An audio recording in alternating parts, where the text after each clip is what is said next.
morning. Welcome to oral argument. Will the clerk call the calendar? Good morning, Mr. Clerk. Call to order. Oral argument. Case number S2322. Samuel Heckhart, Anderson Atlanta versus A1 Self-Storage Inc. et al. Defendant's response.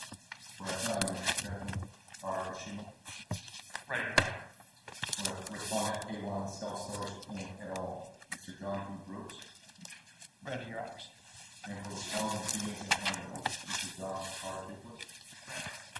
Case number S23-835. People in Atlanta versus Self-Storage Inc. Defendant's response.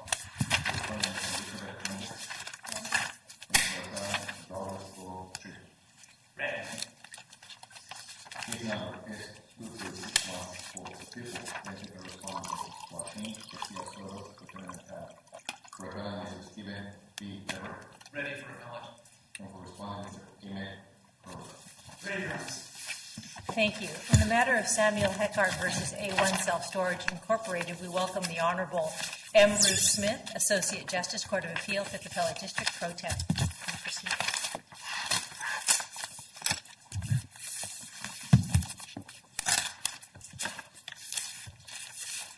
Good morning, and may it please the Court. Trenton Kashima on behalf of the appellant, Samuel Heckhart. Now, the principal dispute before this Court this morning is whether a contract where one party agrees to pay for any damage to personal property stored at a self-storage facility caused by a number of predefined contingent events is a contract of insurance, especially under Article 16.3 of the Insurance Code as codified under 1758.7. Now, if the Court answers this question in the affirmative, it must next move to the issue of whether a self-storage facility is regulated under the Insurance Code if it offers such a contract in connection with and incidental to the rental of a storage unit. Now, in California, the Insurance Code provides a comprehensive regulatory regime that states what entities and what types of contracts are governed thereunder. Thus, any question regarding what constitutes insurance must first start with the examination of the Insurance Code. Counsel, I want you to examine the Insurance Code for us, but first, let me ask you a more general question. Mr. Heckhart was given the chance to get insurance or not from A1, correct? You had that choice. Yes, he had the option to either get insurance from a third party or select into the Terrific. And given the scale of the claims that are likely involved, it certainly doesn't appear like this is the kind of situation where A1 would have any trouble paying off claims. So just, conceptually, why is there such a need for insurance regulation here?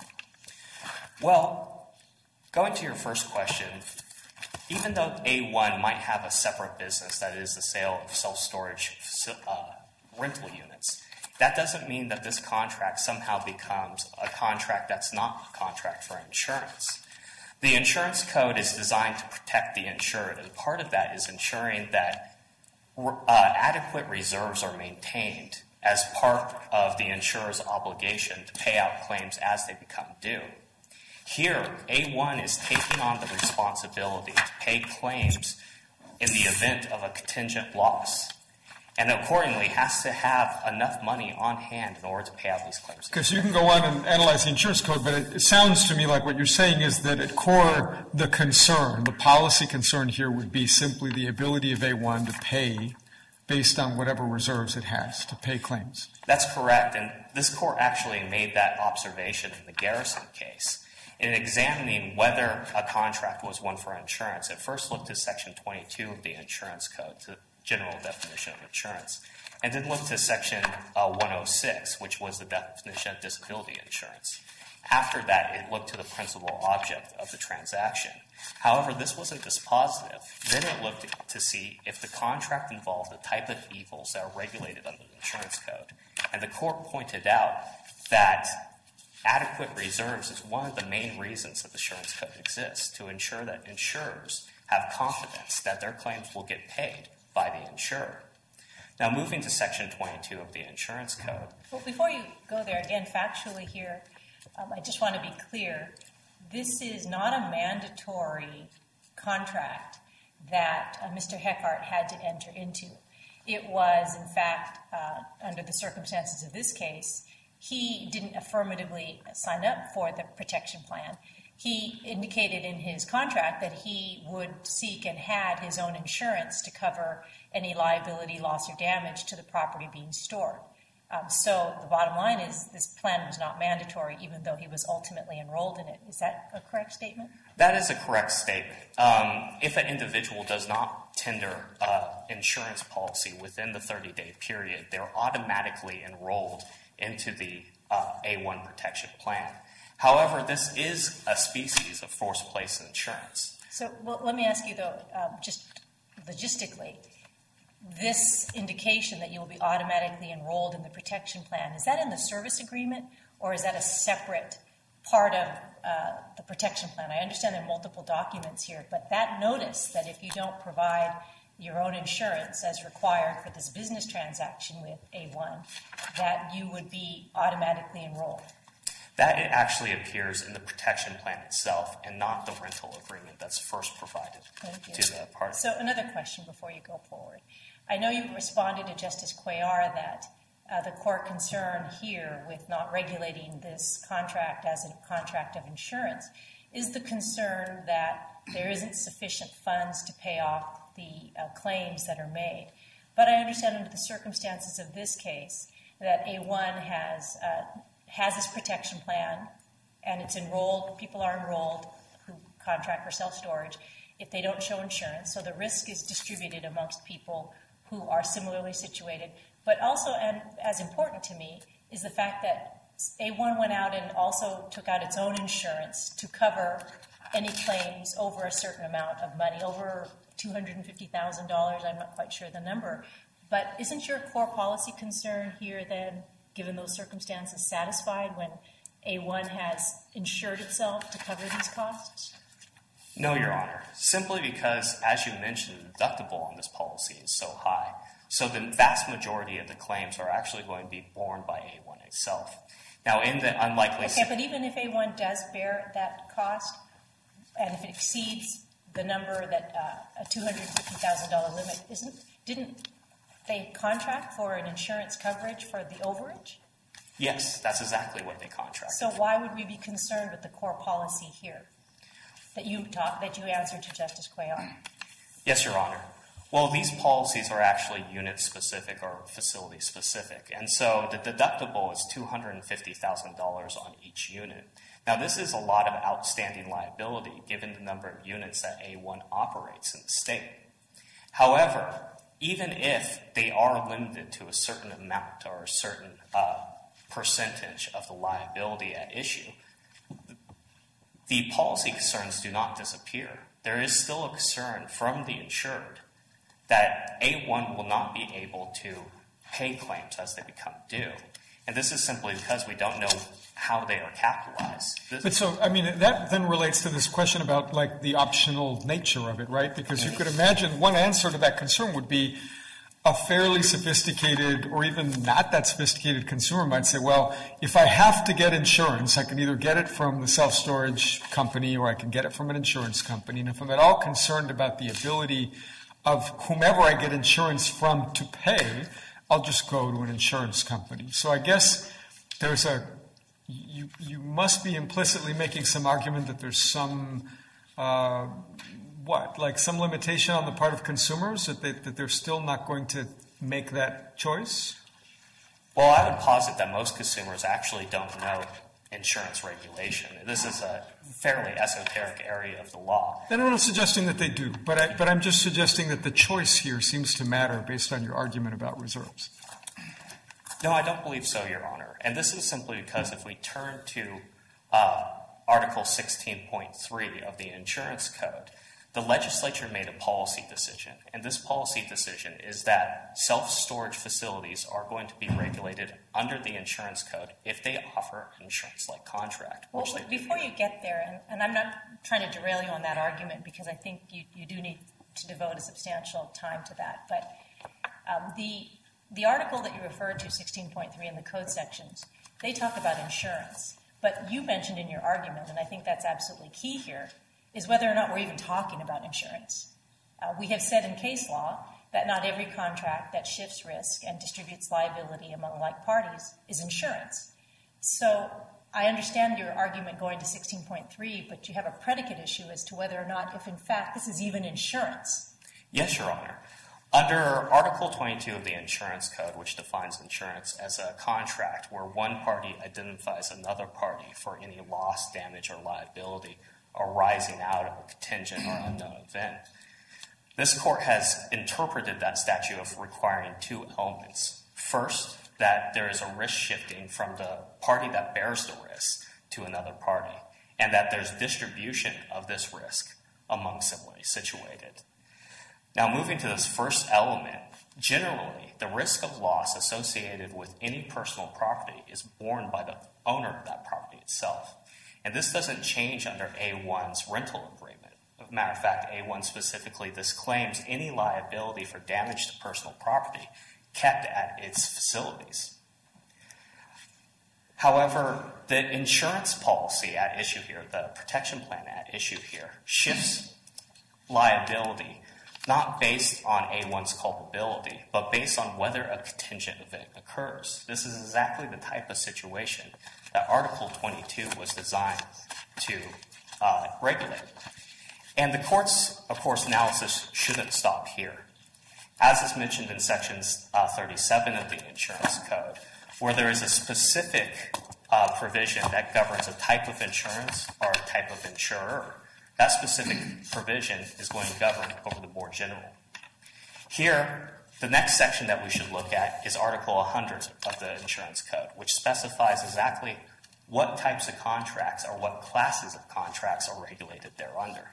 Can I stop you there regarding the definition of insurance, which you've accurately described from the Insurance Code section, and how cases have been interpreted that? I didn't hear you mention the primary object and purpose test, or the principal object and purpose test, which case law, strong case law, has described in indicating what is and isn't an insurance. Every risk-shifting and distribution of liability contract, case law has said, is not insurance. It is also, we go to look at something else, and I'd like to hear what you say about that. Yes, the principal object test is a useful aid to determine what is insurance, especially given the overbreadth of Section 22 and some of the classes of insurance under Section 100. However, even recognized as this court in the Garrison case, which established the principal object test, it is not dispositive.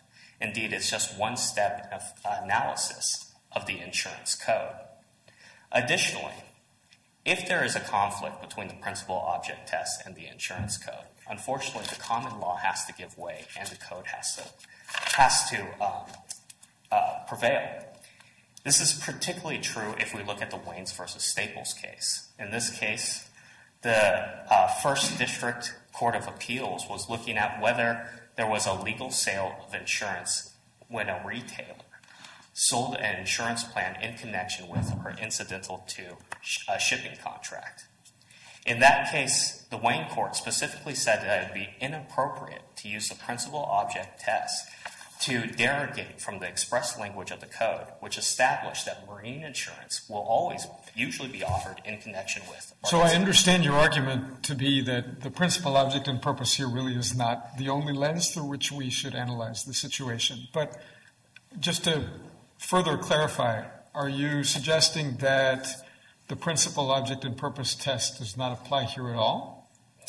Yes. Appellant would say that the principal object test doesn't apply here at all, as mentioned in Wayne versus. And conversely, that means that if we were to use the principal object and purpose test, you'd acknowledge that there's a problem for your position, if we were to use it. Not necessarily, Your Honor. If this court was actually to look at the Sweatman case, in that case it examined whether there was an insurance policy provided by the Department of Veteran Affairs as part of its CalVet loan program. Now, this protection policy, and they called it a protection policy in this case, covered liability associated with the disability of the lendee. However, in that case, even looking at the principal object test as espoused in the Truda case, The California Supreme Court determined that that protection plan, even though it was being offered incidental to another contract, wasn't not prevented from being a plan for insurance. So, but wasn't Sweatman primarily, though, an entirely different kind of case in that the life insurance policy was a requirement, unlike the situation under the facts here? And in Sweatman, we concluded that there's a statutory regulation that indicated that it, in fact, left it to the Department of Veterans Affairs to regulate. And anything we said about the principal object and purpose test in Sweatman was essentially dicta, because we didn't use it in that test, because there was a regulation, a delegation of authority by the legislature to the Department of Veterans Affairs. I mean, I really don't see how that case helps you if, in answer to the question, we apply the POP test, it would still be to your benefit. Yes, in that test, the principal object, well, at least the examination of the principal object test by the court was dicta. However, it was persuasive dicta.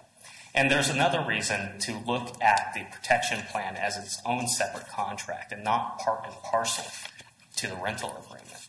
Here, the protection plan, admittedly, is an amendment or addendum to the rental agreement itself. In California, under the California Civil Code, a contract can only be amended by another contract. And this contract has to follow the same formalities of any contract formation. For example, offer, acceptance, and consideration. But, okay, so I hear that argument, and again, there's a nuance to your point about the principal object and purpose test. You're saying, well, it's not the only tool you should use to analyze this, but if you do, I still think I can find the dicta to support it, and maybe it's two separate contracts. But taking a step back from all that, if this transaction is covered by the principal object and purpose test and therefore treated as an insurance transaction that is regulated by the insurance code, what would not be covered by the principal object and purpose test? Principal object, in that case, the principal object test would not cover situations where the legislature had specifically created a line of insurance that was meant to be offered in connection with and incidental to another transaction. For example, title insurance, mortgage insurance, portable electronic insurance. But where the legislature had not carved something out, I get your point. The scope of the test itself, would it cover any kind of risk shifting, or what? What would be the limit?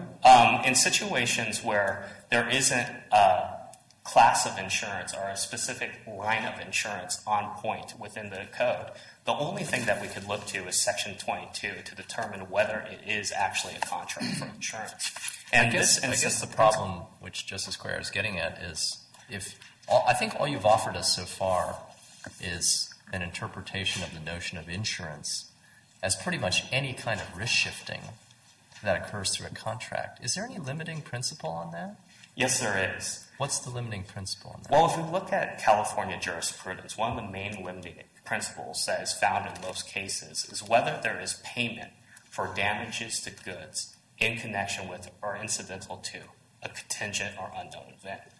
For example, in the Jellins case, the court looked at whether a service contract and a comprehensive service contract was a contract for insurance.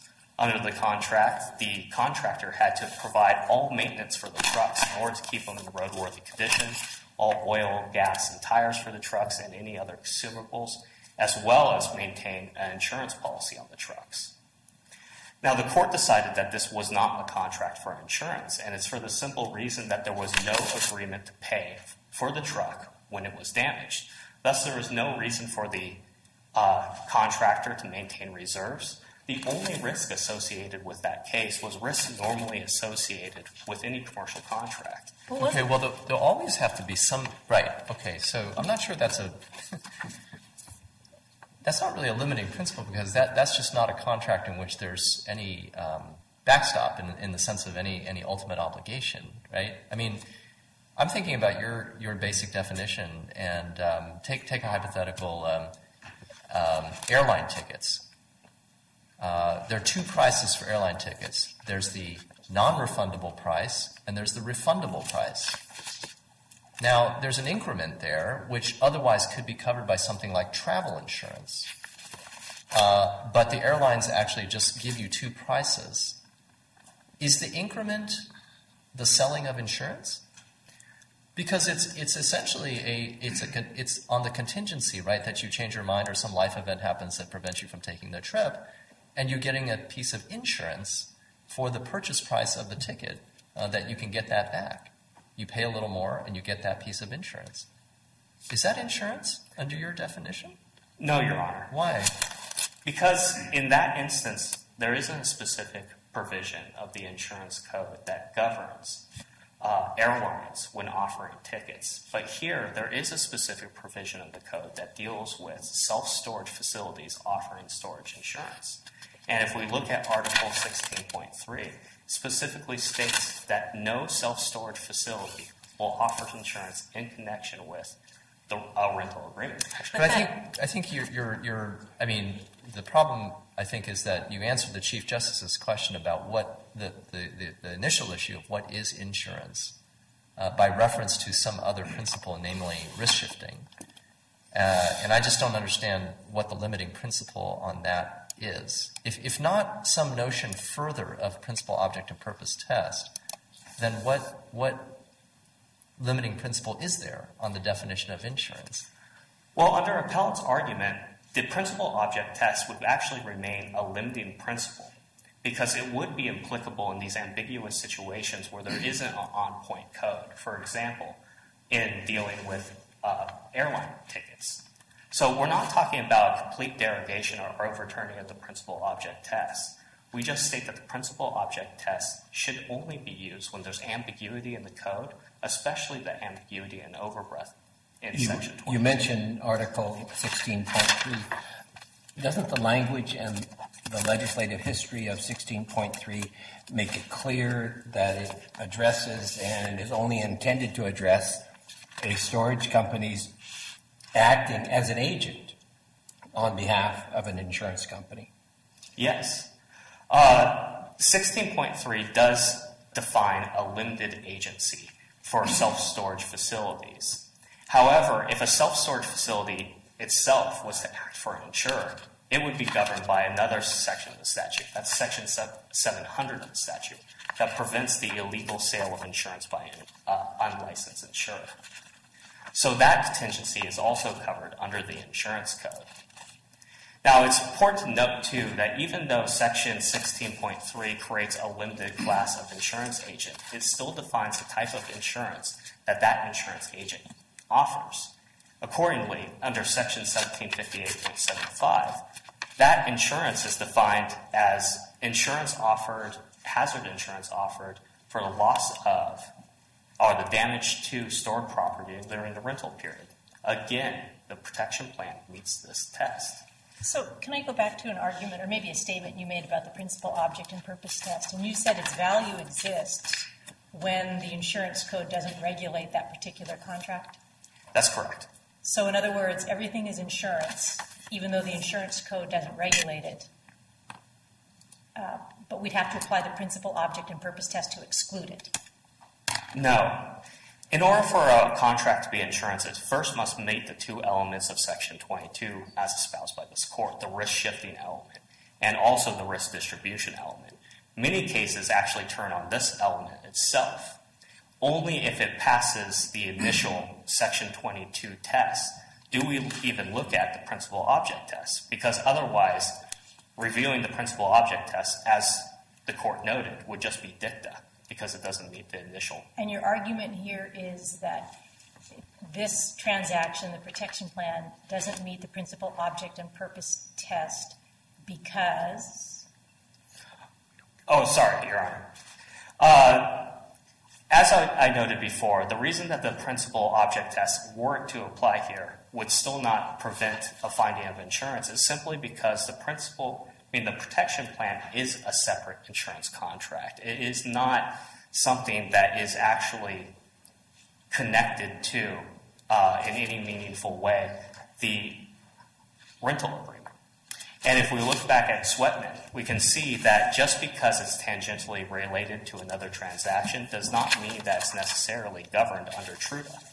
Instead, the court should look to see whether this contract is really integral to the rental agreement, and here it's simply not. Can I ask you, so in a typical insurance situation, what we think of as sort of the paradigmatic insurance transaction, the risk shifting is more or less complete. One entity that had faced no potential liability for events arising out of the transaction agrees to indemnify the other for any losses that person may face. This situation seems a bit different because the storage facility does face potential liability in the event that the goods or property it's storing in its facility are damaged. And so to the extent that there's risk shifting, it's not complete risk shifting. It is in a situation where both parties to the transaction face potential loss in the event of some unforeseen occurrence. The storage facility says, I will assume all of the risk, as opposed to just assuming part of the risk of that loss. See, my time is running out. Can I briefly answer your question? Yes. Now, it is true that some of the risks involved under the protection plan are risks associated with the storage of that property. And that could be borne by A1 on a finding of liability. However, the risk shifting goes beyond that. It actually goes to risks involved with third parties and acts of God that not necessarily would A1 be responsible for in the court of law. Now, just because there's an element of control over the risk by the purported insurer here does not mean that it magically becomes not a contract for insurance. One could imagine the chaos that would ensue if that was actually the rule. For example, a home builder might be responsible for some construction defect that would give rise to a homeowner's insurance claim.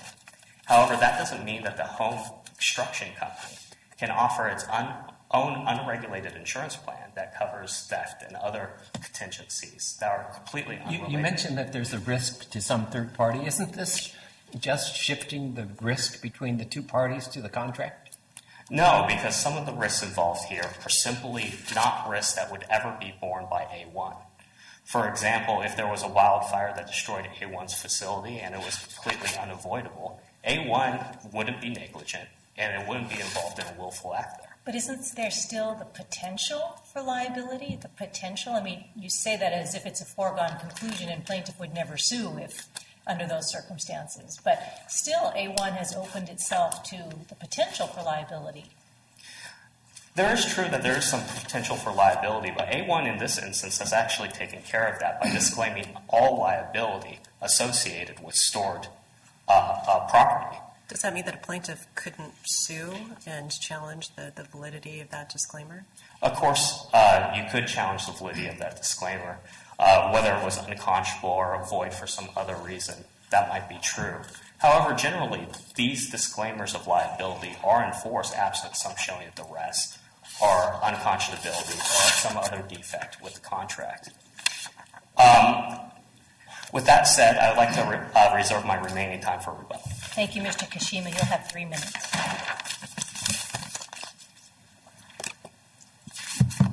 May it please the Court, John Brooks on behalf of the A1 defendants. I'll argue for 20 minutes. Counsel for Teenson Homer will argue for the remaining 10. For 70 years, this Court and the Courts of Appeal have used the principal object test to decide the foundational question of whether a particular contract is or is not subject to regulation as insurance, even though it may contain elements that, viewed in isolation, might meet the two elements of Insurance Code, Section 22, risk shifting and risk distribution. The purpose of the principal object test, as articulated by this Court, is to effectuate the legislative intent that not all contracts that have these elements embedded in them are meant to be regulated as insurance by the Department of Insurance. Don't we have to start with 16.3? It's appropriate to look to 16.3 to see whether it addresses the issue that we have in front of us. And I believe that the answer is that it clearly does not. Nothing in Section 16.3 attempts to address the question of whether or under what circumstances a lease agreement in a self-storage relationship could or could not be deemed to be an insurance contract or subject to regulations insurance. Instead, the only point of 16.3, as established by its text and the legislative history that surrounds it, and even the amicus brief submitted by the Department of Insurance in this case, is to address the issue of who is authorized to act as an agent to sell contracts which are indisputably insurance policies, standalone indemnity promises offered by an Allstate or a State Farm. It's significant to note that 16.3 is part of Chapter 5 of the Insurance Code, which deals with production agencies, meaning who can sell a policy of insurance issued by an admitted insurer. In the same line of articles along 16.3, there are similar classes of limited agency that are created, for example, so that the Hertzes of this world can sell automobile insurance at the counter. Let me get at Justice Liu's question, what I take to be part of Justice Liu's concern in a slightly different way. Suppose for a moment that the principal object and purpose test had never been articulated. Where would we look to in the insurance code to get some insight into whether this contract is insurance or not? I think the first place you would look is to Insurance Code Section 22, which creates the foundational elements of insurance, risk shifting and risk distribution. The principal object test was articulated because that's conceded to be overly broad. If we had no principal object test, I think all we would have is either Section 22, or in some instances, the legislature has acted to say, here's a particular contract that we think should be regulated as insurance, not because of Section 22 or anything else or the principal object test, but because they've made a policy determination. For example, Insurance Code Section 116.6 deals with vehicle protection products and when they do and do not constitute automobile insurance. For example, LoJack. If you buy a LoJack product and LoJack says if your car gets stolen, we'll pay you, the legislature has articulated criteria. Under some circumstances, that promise will be regulated as automobile insurance. In other circumstances, it won't. So the legislature, when it feels that the principal object test does not adequately capture its regulatory intent or some evil that needs to be addressed, can create a specific section that says, here's a contract that meets these, that has these characteristics, and it shall be regulated as insurance. But Article 16.3, to get back to Justice Liu's question, doesn't do that. It doesn't say, hey, look at lease agreements. And here's some kinds of lease agreements. If they have these characteristics, they should be regulated as insurance. And if they don't have those characteristics, they shouldn't. That's not what Article 16.3 does. So how do we apply the principal object and purpose test in a manner that can be reconciled with 16.3, which by its terms, we're already talking about a class of contracts that are incidental to some other object besides the sale of insurance, namely the sale of self-storage space? I don't perceive a conflict or a need to reconcile, and here's what I mean by that. Article 16.3 proceeds on the assumption that there is a type of insurance contract that's out there, written by insurance companies, indisputably is insurance, because that's the only thing the contract does, is an Allstate or somebody promises that if your goods are damaged while in storage, Allstate will pay. But isn't it by definition incidental to the lease of the self-storage space? The use of the word incidental in 16.3 is similar to the use of the word incidental in some of the surrounding articles in the production agency chapter. And the function of the word incidental in Article 16.3 and the surrounding articles for like rental car insurance or travel agent insurance is to say the following.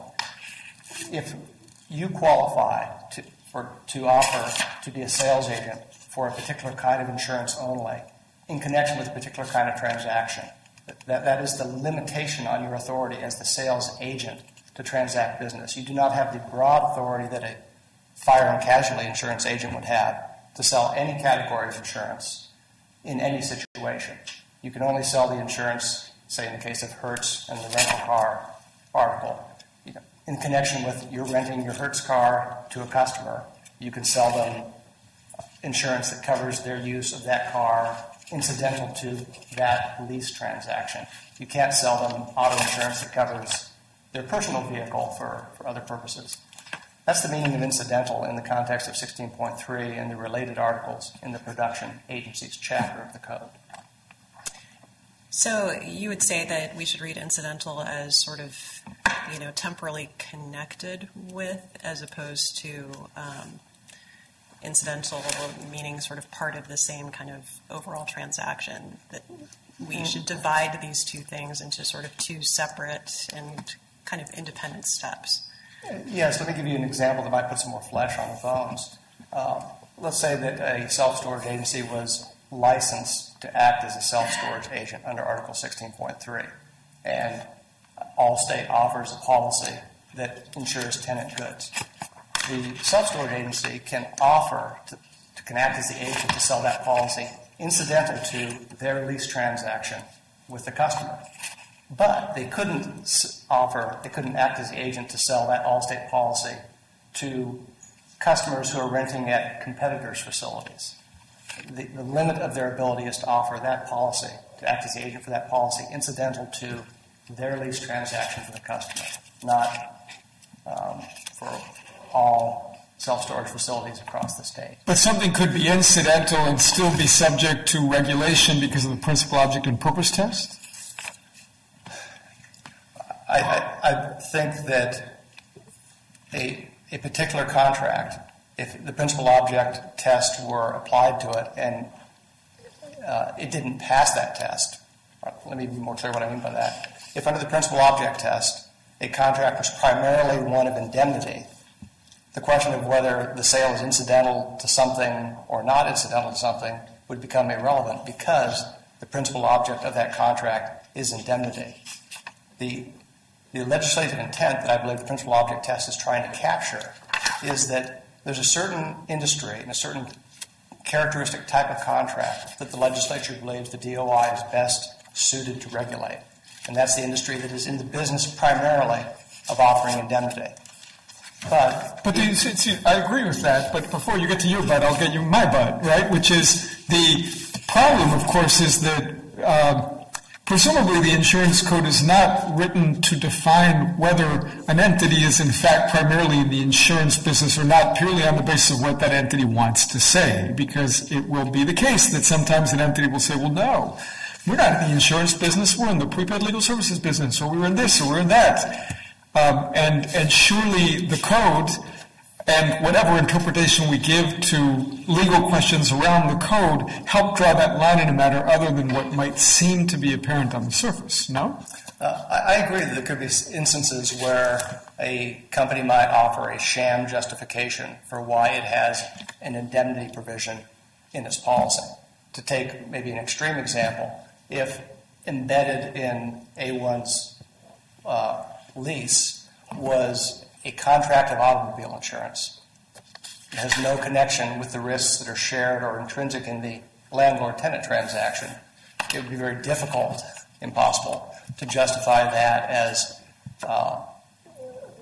passing the principal object test in the sense of not being subject to regulation as insurance, because it's clearly an instance of something which is unrelated to the party's underlying transaction being tacked on like a barnacle to a transaction that it has nothing to do with. But the facts of this case, as alleged and in the documents, are very different for reasons that were touched upon by some of the justices. There's a shared risk inherent in this relationship that goods can get destroyed while they're on A1's premises, and A1 is vulnerable to suit, meritorious suits or perhaps unmeritorious suits. But either way, that's a risk that A1 has a legitimate interest in wanting to mitigate. And it offers a couple of options to do that. One is the standard lease with the exculpatory clause, which may or may not be enforceable depending on what court you're in front of, or the second option, which is offered with the protection plan provisions. The fact of optionality was touched upon by some of the justices as well, and this is significant. A couple of cases, including this court in Swetton and the Automotive Funding Group case, have identified optionality as a material factor in trying to ascertain whether the agreement in question is or is not the principal object of the transaction. So, okay. So you're suggesting that one distinguishing factor about this particular arrangement is that there's a shared risk between the A1 and the renter, in a sense, because they both have an interest in not having the property get destroyed. So A1 has, in some sense, some control, or they can take steps to mitigate those risks. I'm thinking about other scenarios and to go back to the airline hypothetical, I assume that when an airline has a button that says, do you want travel insurance when you buy a ticket, if the airline is selling you travel insurance provided by a third party, and they are essentially acting as an agent for the third party, that is the sale of insurance, right? It is, and it's regulated by one of the articles I was referring you to in Chapter 5 of the Insurance Code. Okay. What is the difference between that and if the airline simply has a higher price but offers this, gives you the option, right, of buying a higher price ticket, but covers the same contingencies as the travel insurance does? I think the question that would be appropriate to ask is, if you do not involve an insurance company, which is issuing a standalone insurance policy, can it fairly be said that the risk allocation that's being proposed and built into the contract is addressing, is related to the non-insurance purpose of the transaction? If you could say that, then... I don't understand what you just said. I'm sorry, let me try it again. The fact that there are two different ways to solve a problem, via insurance or via some indemnity provisions, risk-shifting provisions within a non-insurance contract, doesn't mean that the alternative is insurance. Several cases say that. Why? It seems functionally equivalent. Because of the idea that there's more than one road can lead to Rome. You've got a mutual interest in this case with A1. I use the airline hypothetical in order to take that element out. I mean, that's why I'm giving the hypothetical, because the airline really has no control over what happens with the passenger's life, right? I mean, passenger may get sick, the passenger may change his or her plans, whatever. But the point is that those are the contingencies that are covered. And so if the airline is offering you that, why is that not a form of insurance? Because it's simply a substitute for what otherwise would be purchased as insurance if the airline had simply acted as an agent for an insurance company. I think one answer on the facts of that hypothetical could be that the giving an option to the customer of paying a higher price for a refundable ticket or a lower price for a non-refundable ticket helps to facilitate the sale, because it gives the customer options that makes the customer more likely to purchase and facilitates the overall relationship, which is the carriage of the customer from point A to point B. And this is incidental to and supportive of what the parties are what the principal object of the parties' contract, which is transportation. It provides an option that addresses for the parties risks of cancellation. So it sounds like your answer is, well, Justice Liu, in neither case would it be insurance, because even if it were a separate insurance contract, it would still be not part of the principal object and purpose? Is that what you're saying? What I'm saying is that the question of what's subject to regulation as insurance is based upon principal object. But I think you said earlier that if it were a separate contract offered by the airline, it would be insurance. If it's a separate contract offered by, for example, a standalone insurance company whose only relationship with the customer is this promise of indemnity in the event of trip cancellation, and under the principal object test, plainly that is on the insurance side of the line. On the other hand, if the airline company itself, as part of the contract, includes similar provisions meant to advance the overall goal of the transportation contract, it would not be. It would fall on the other side of the line under the principal object test. Does it matter for the purposes of the hypothetical whether the option can be exercised only in the event of an unforeseen happening? So if it's a refundable ticket, but you can only refund it in the event of sickness, for example, would that make a difference versus whether it can be canceled for whatever reason, the travel? I could see how it might, although we're lacking some flesh on the bones of this hypothetical. The reason why that contingency element could make a difference is because of the definition of indemnity under Insurance Code Section 22, which requires there to be a contingency. If you have an option which allows somebody to cancel, not based upon contingency like they got sick, but just because they changed their mind, something which is within the customer's control, that would make that arrangement probably not even potentially insurance under Section 22. These are difficult line drawing problems, but I wonder how much of your argument is based, again, on how a particular company holds itself out to the world. And I just sort of wonder if we want to draw the line on that basis. So to give you a slightly different hypothetical, imagine a situation where a car company sells you not just a car, but an insurance contract such that if ever you have transportation problems that are not solved by the car, the company will solve your problem. It'll get you a ride. It will arrange for somebody to pick you up. It will do whatever.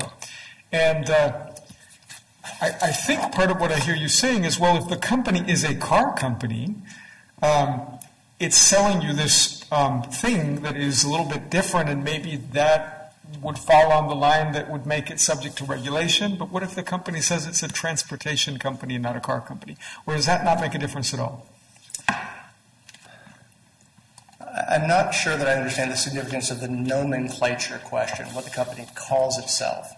I think what's appropriate to look at is the substance of if we're talking about a test that is based on what is incidental to, or let's not use the word incidental, what is the principal object and purpose of a transaction undertaken by a company that has a particular line of business. It does seem to me that part of what features prominently in your argument is this is about self-storage. That's what the company is about. So I'm wondering if I'm wrong in concluding that that really matters. Well, I think that we're looking at a question of form over substance. Yes. The substance of this transaction between A1 and Mr. Hecker was indisputably a landlord-tenant relationship, a lease relationship. The options for risk allocation were given solely as part of that relationship and would make no sense in the absence of a landlord and tenant relationship. There could be other situations, maybe the car hypothetical that you hinted at, that would be harder to make that argument on. But on the facts that were presented in this case, I think there can't be a reasonable dispute that the principal object of the party's contract is a lease, and dealing with the risks that are inherent in that lease, either via an exculpatory clause or via I guess that's always the case, though. We have lots of hypotheticals, but that's always the case in these kinds of situations. So I guess I'm just kind of wondering, short of a situation where the business entity is essentially acting as an agent to sell an insurance company's insurance, right, third party, and thereby creating a contract between the third party and the customer. Are there ever situations where the intermediary business is going to be found to be selling insurance? Can you imagine one? Historically, at least, the principal object test has never been applied in this state to find that an entity was selling insurance that you wouldn't believe to be an insurance company. Every principal object case has found that no, it's not the intent of the legislature to regulate that business because the core transaction is outside the field of indemnity. What about your credit card company? Your credit card company says, it's designed to promote credit cards, right? That is their business. And one of the terms is that they'll insure you against fraudulent or theft-oriented transactions. And it's not that they buy insurance to cover. They might. I don't know, but it seems like they might have enough money that they just simply cover it. If you report a fraudulent transaction on your credit card, they say, okay, we fill out a form and that's it. We'll cover that loss for you. Isn't that a form of insurance, or is it? Is it incidental to what they do, or is it really integral to what they do? Because that is part of what they do in promoting credit cards. I don't know what the facts are in the credit card industry, but assuming that they make promises like that, it's not backed up by an insurance policy, I think there would be a reasonable argument that this promise that we won't hold you responsible for charges that are fraudulently charged against you is reasonably related to the non-insurance transactions, the extension of credit. Inherent in the relationship is an idea that we, credit card company, have fraud prevention policies that will help protect you, for example. Also inherent in the relationship is the idea that you can rely upon us to provide you with a safe credit experience. And that extension of forgiveness, grace, whatever you want to call it, not holding you responsible for those charges, is reasonably related to that non-insurance purpose. It seems like that can always be said. I mean, this is a little bit of a definitional sort of task in the sense that, I mean, you say that in A1's case, one could take the perspective that, well, really, the core of your business is just that you rent space. That's what you do. What happens to losses in that space is just a separate thing. There's nothing inherent about renting space, right, that necessarily involves consideration of what happens to the property in that space. I would disagree with that because at common law, if there's no risk allocation provision in the lease agreement, the landlord at common law is liable for damages, at least if the damage can be tied to its negligence, or the landlord can be liable for damages if there's a misrepresentation of the safety and security of the premises. I see that I'm over my time and getting into my co-defendant's time. If there are no other questions, I'll stop. Thank you, Mr. Brooks. Mr. Clifford, you'll have 8 minutes.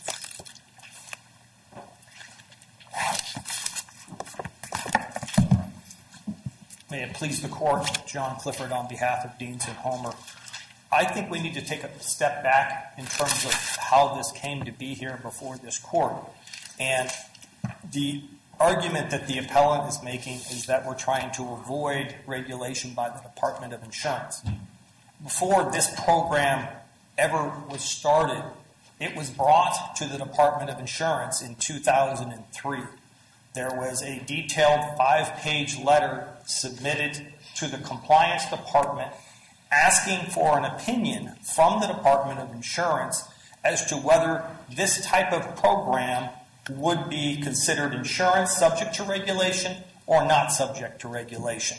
And the Department of Insurance reviewed that program and determined that, and I should add, the letter that was submitted to the Department of Insurance cited the Jellins case, cited the Sweatman case, and the Department of Insurance responded and cited the Truda case and, again, the principal object test, and found that this area would not be subject to regulation by the Department of Insurance. Based on that, this program, there was then an insurance policy, the Storage Operators Contract Liability Policy, which my client Deans and Homer then submitted and was approved, which then insures the underlying risk that is taken on by the companies that are in the leasing business.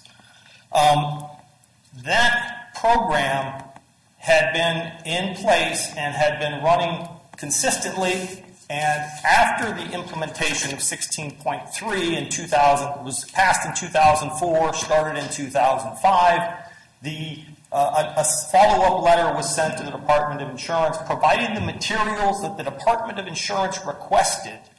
And at that time, the Department of Insurance responded back that there is still no reason to change our position about the program that is being offered.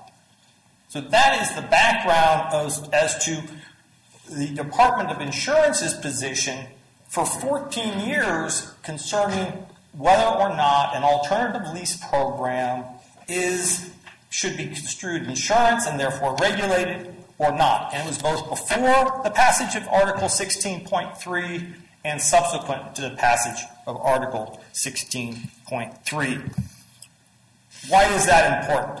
We come to the issue of deference and the Yamaha case that was cited throughout the papers. And here, when you have a situation where a company or companies on reliance of a position taken by the agency, do so for, in this case, 14 years. Well, I just want to interrupt you because going down this road may or may not have a lot of weight in that, first of all, we know that the letters that you referred to were in fact sent, but that they were otherwise signed off by one attorney in the Department of Insurance, and Mr. Kashima will speak to this, but that it didn't reflect necessarily a formal opinion from the Department of Insurance. And also, now we know that the insurance commissioner argues, in this case, in his briefing, that this is insurance. So can you address more to what the court seems to be concerned about, and that is the limitations or not of the primary or principal object and purpose test?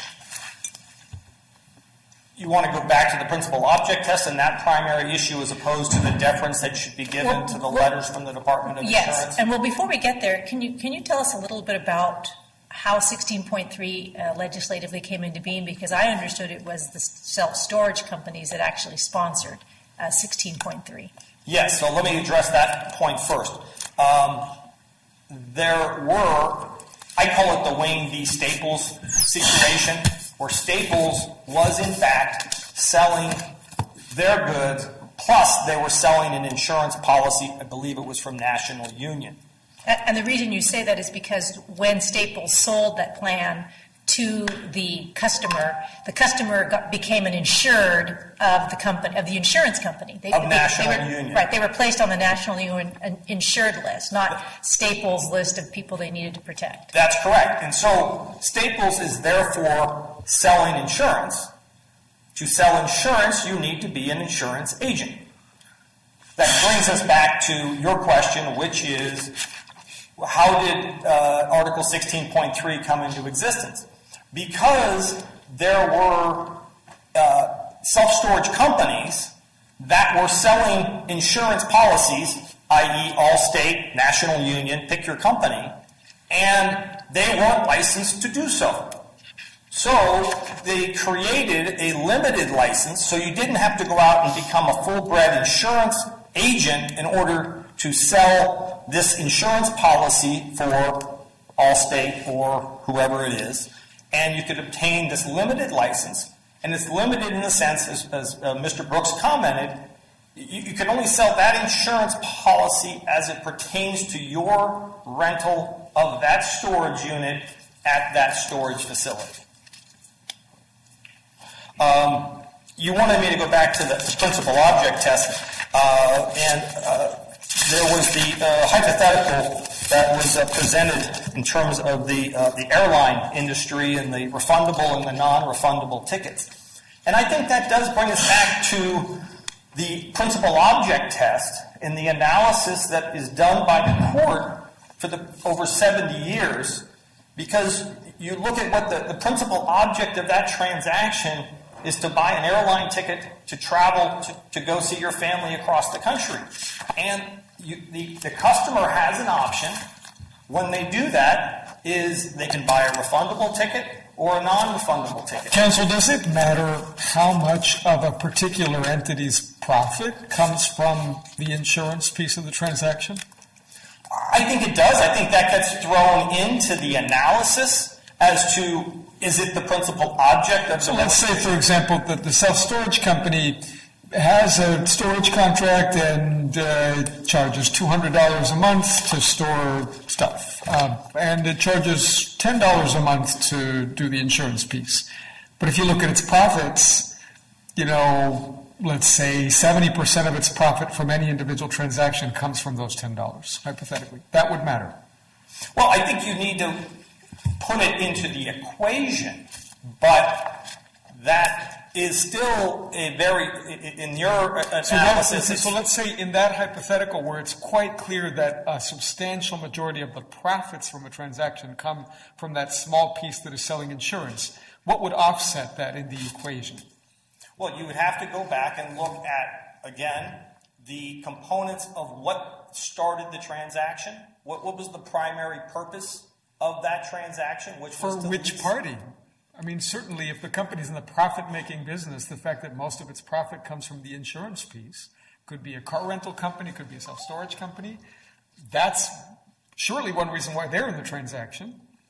Certainly, but it only got to the idea of providing this optional lease program because it is in the business of renting space. It is in the business of having purchased that property, built the structure, all of those other components that went into the operation of that business before it first entered into its first lease with the customer.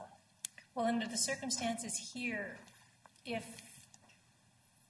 Mr. Heckart had insurance through his own insurance company as he checked the box and said he would provide, would there be any profit to A1 from that, from the provision of of homeowners insurance? So if Mr. Heckert exercised his option and checked the box and then provided that insurance, there'd be no profit whatsoever. There would have been no transaction.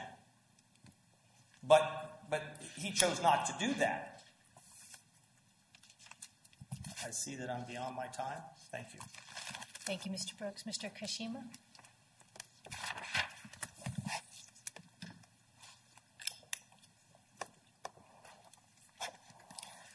Thank you, Your Honor. Now, I'm going to just quickly address the point brought up by Madam Presiding Justice that the opinion letters of the Department of Insurance here shouldn't be entitled to deference under Yamaha. And simply because these letters, well, the first of the letters, the one issued in 2003, was simply issued before the enactment of Section 16.3, therefore cannot possibly evidence the Department of Insurance interpretation of that particular code. However, even if we look to the second letter issued in 2008, this letter is not a reasonable letter on which a party would have relied. It's a simply two-sentence letter that states our opinion hasn't changed, but provides no legal analysis, and doesn't even state that it has actually analyzed the situation under the intervening statute. And we shouldn't assume that Mr. Bruce Weiner of the Department of Insurance actually knew about the enactment of the statute, as this court recently saw in the Floor decision. Even the best lawyers appearing before this court can miss a relevant portion of the insurance code statute. Now, there's another reason that the parties could not have reasonably relied on these letters, and that's simply because under the insurance code, Section 12.921.9, opinion letters such as this are not binding on anybody. Instead, if they wanted a binding decision from the Department of Insurance, they had to go through the normal rule-making process that requires notice and a sufficient amount of consideration by the Department of Insurance. Now, finally, even if these letters are entitled to some deference, they should be seen as an opinion of the Department of Insurance that is not going to enforce its regulatory prerogative against Deans and Homer, or A1. However, in this particular situation, we're dealing with private parties that have brought their contractual disputes before this court. Here, this case just simply does not involve the Department of Insurance, and therefore, these letters should not be read as providing any sort of deference. Instead, my client is entitled to his own day in court, not to have his case prejudged by a single staff attorney at the Department of Insurance. Now, if there's no further questions from this court, appellate will submit. Thank you, Mr. Kashima. Thank you, Mr. Brooks and Mr. Clifford. The matter is submitted.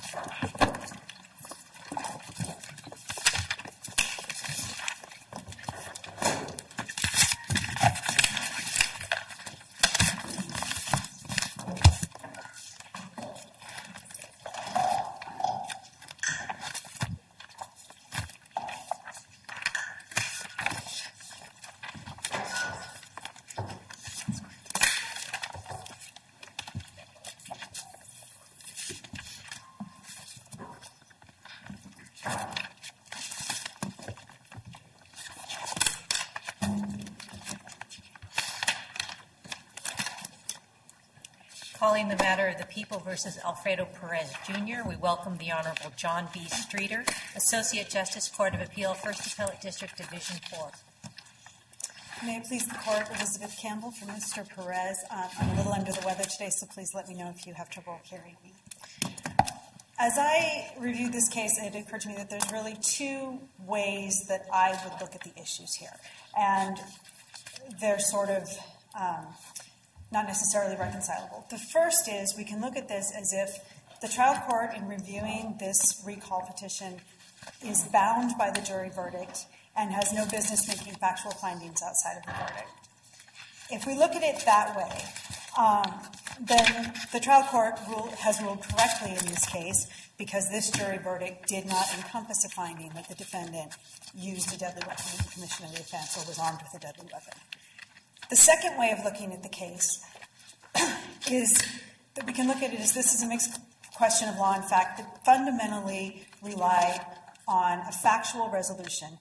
And in that case, the Court of Appeals should have deferred to that factual finding if it was supported by substantial evidence. So I'm going to look at both of those approaches. And starting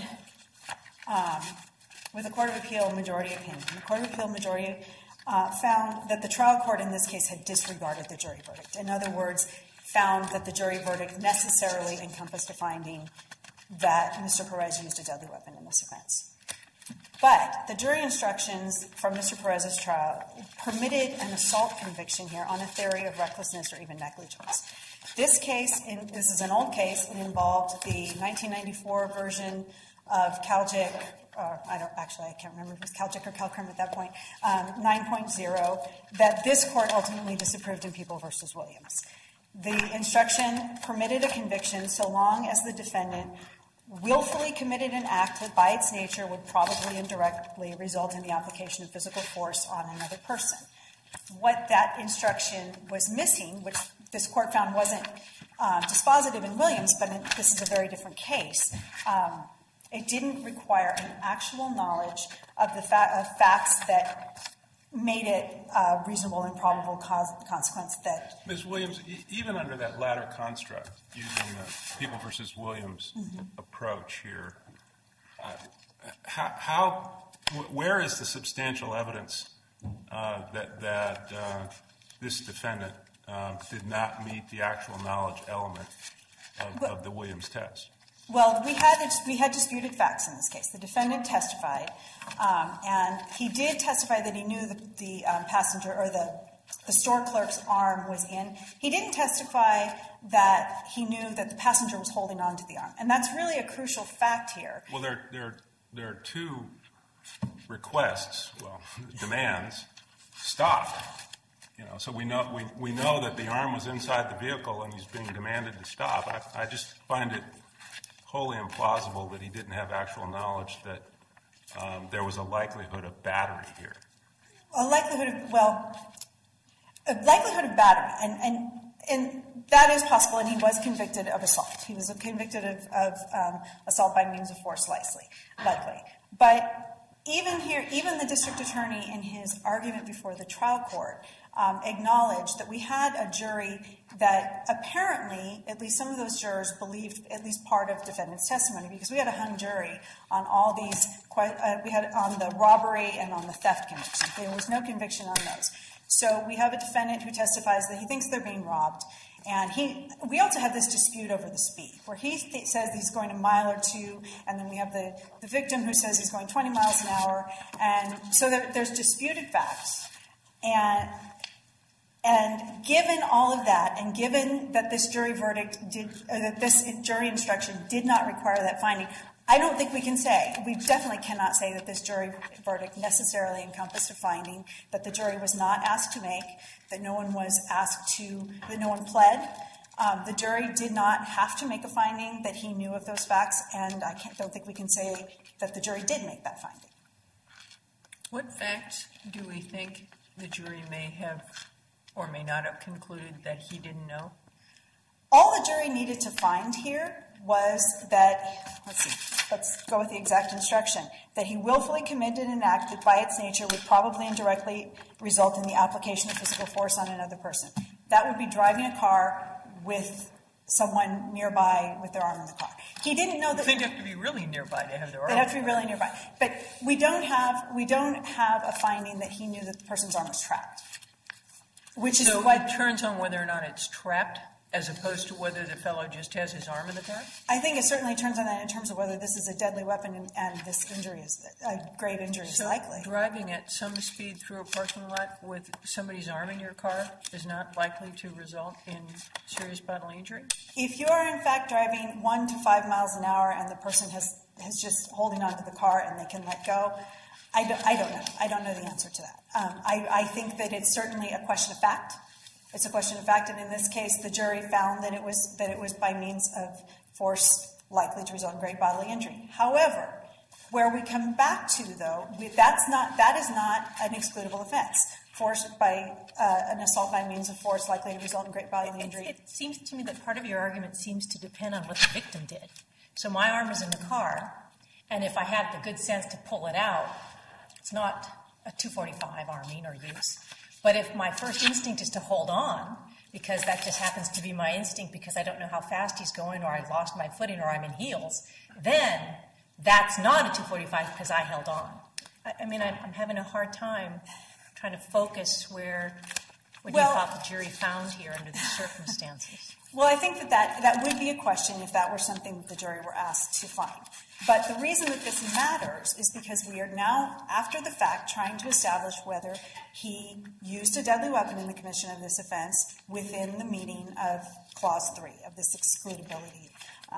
So what is your definition of a deadly weapon in this context? My definition is the one that you think we should accept. Well, I think it's the one that goes back to 1969 from this court in People v. Graham, which is we have the two types of deadly weapons, and this is obviously a non-inherently deadly one.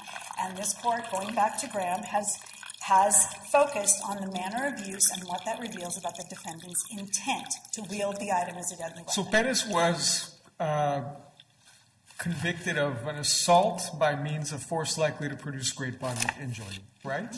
Yes. So how could he have been found guilty of that without the use of the truck in a manner likely to produce great bodily injury? Well, this was an issue we went around with at the last oral argument in this case. Was this the sole instrument? And it's not, because the second instrument is this uncharged passenger who's holding onto the arm, which is certainly a part of this assault. It's certainly part of the factual reality. It's hard to conceptualize that if I'm driving through the parking lot with your arm in my car, I am using the passenger as an instrument. But remember that under this instruction, we don't even know if he knew the passenger was doing that. All we need is that he's driving a car with this person holding onto the car. But what makes this, I mean, if the person can let go of the car, we probably have an assault, but we may not have an assault by means of force likely. But this jury didn't have to make that finding. This could have been, the jury could have found that he was negligent or reckless.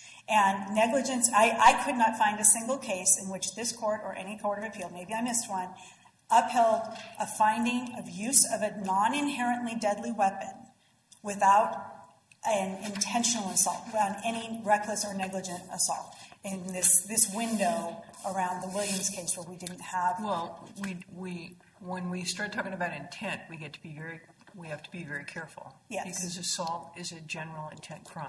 Absolutely. So it does require, and you would be right to point out, that in order for that general intent crime to have been committed, however, the defendant must have knowledge of the relevant facts that show that he knew what he was doing when he did what he did, which violated the law, right? Yes, but the instruction given, this 1994 instruction did not include that element. It only required that the act, which would be driving the car, was volitional. That's all that this instruction required. Well, why isn't this like Williams, where this court found that instruction was erroneous, but under that factual scenario, it was harmless? For two reasons. For one, in Williams, I believe, was an assault with a firearm case. We have an inherently deadly weapon. And two, the facts in Williams were that the defendant, he was shooting at a car, but he knew there was he testified that he knew that there was a person hiding behind the car. So we have two differences there. One, we have sufficient evidence to show that he did have the knowledge, and two, we had an inherently deadly weapon, which doesn't require this additional. I think we should turn to the deadly weapon issue, because there were a few things that were discussed below, other factual scenarios. If he wasn't, they discussed whether he was armed as he sat in the parking lot, in the car, waiting for his friend to come out of the store. If he had had the intent to use the car to run somebody down, if he had written a note to that effect or told somebody, I'm going to run somebody, then you could possibly say that he's armed with a deadly weapon as he's sitting in the car. But those weren't the facts of this case, and it wouldn't be the facts of most cases where someone's sitting in a car. We also had a hypothetical suggested at that time that if he had the club, this not like a baseball bat club, but it was like the car locking club. If he had thrown the club and hit somebody, and the DA said, well, maybe if he hurt somebody, we would have charged it one way, but if he was just attempting to get out of Dodge, then it wouldn't be a deadly weapon. And that's exactly the finding that the court made here, was that his intent was to escape, that his intent and manner of using this car was to drive away. And one thing that struck me is that one problem that I have with the scenarios you're painting is you seem to be suggesting it's mutually exclusive, that if he was attempting to escape, then he would not have had sufficient awareness of facts to bring this within the category that we'd call a deadly weapon. But it seems to me that both things could have been going on. Absolutely, and we actually have cases where we have somebody who drives directly at police officers, where they deliberately drive near people in order to scare them out of the way, and those are intentional, and non-negligent assault. We have all those facts. But this is a case where we've already had the trial judge look at these facts and say, he used the word incidental. It was incidental to the escape, and the manner of use. He looked at he said because of the manner in which the car was used, he didn't think it was used as a deadly weapon. When they were arguing below, they didn't use some of these words that come up in the cases about the manner of use and what that shows about the intent, and they didn't talk about inherently and non-inherently deadly weapons. And yet, the trial judge really did center in on the crucial facts. He looked at the manner of use and what it revealed about what the defendant's intent was at the time, and he found that the manner of use did not show that this was used as a deadly weapon. And moving on to what is really a crucial issue here, this was a factual finding. And I know the Court of Appeal found that it wasn't a factual finding, but we are sitting here right now talking about the facts. The two of the Court of Appeal opinions, two of the three, focused on minutia of the speed of the vehicles and the credibility of the witnesses. If that is not a factual resolution or a factual question, I'm not sure what would be a factual resolution. And obviously, this is a mixed question of law and fact. The court would review de novo the legal questions, one of which would certainly be what was necessarily encompassed in this jury finding, given the jury instructions and given the law of assault at the time.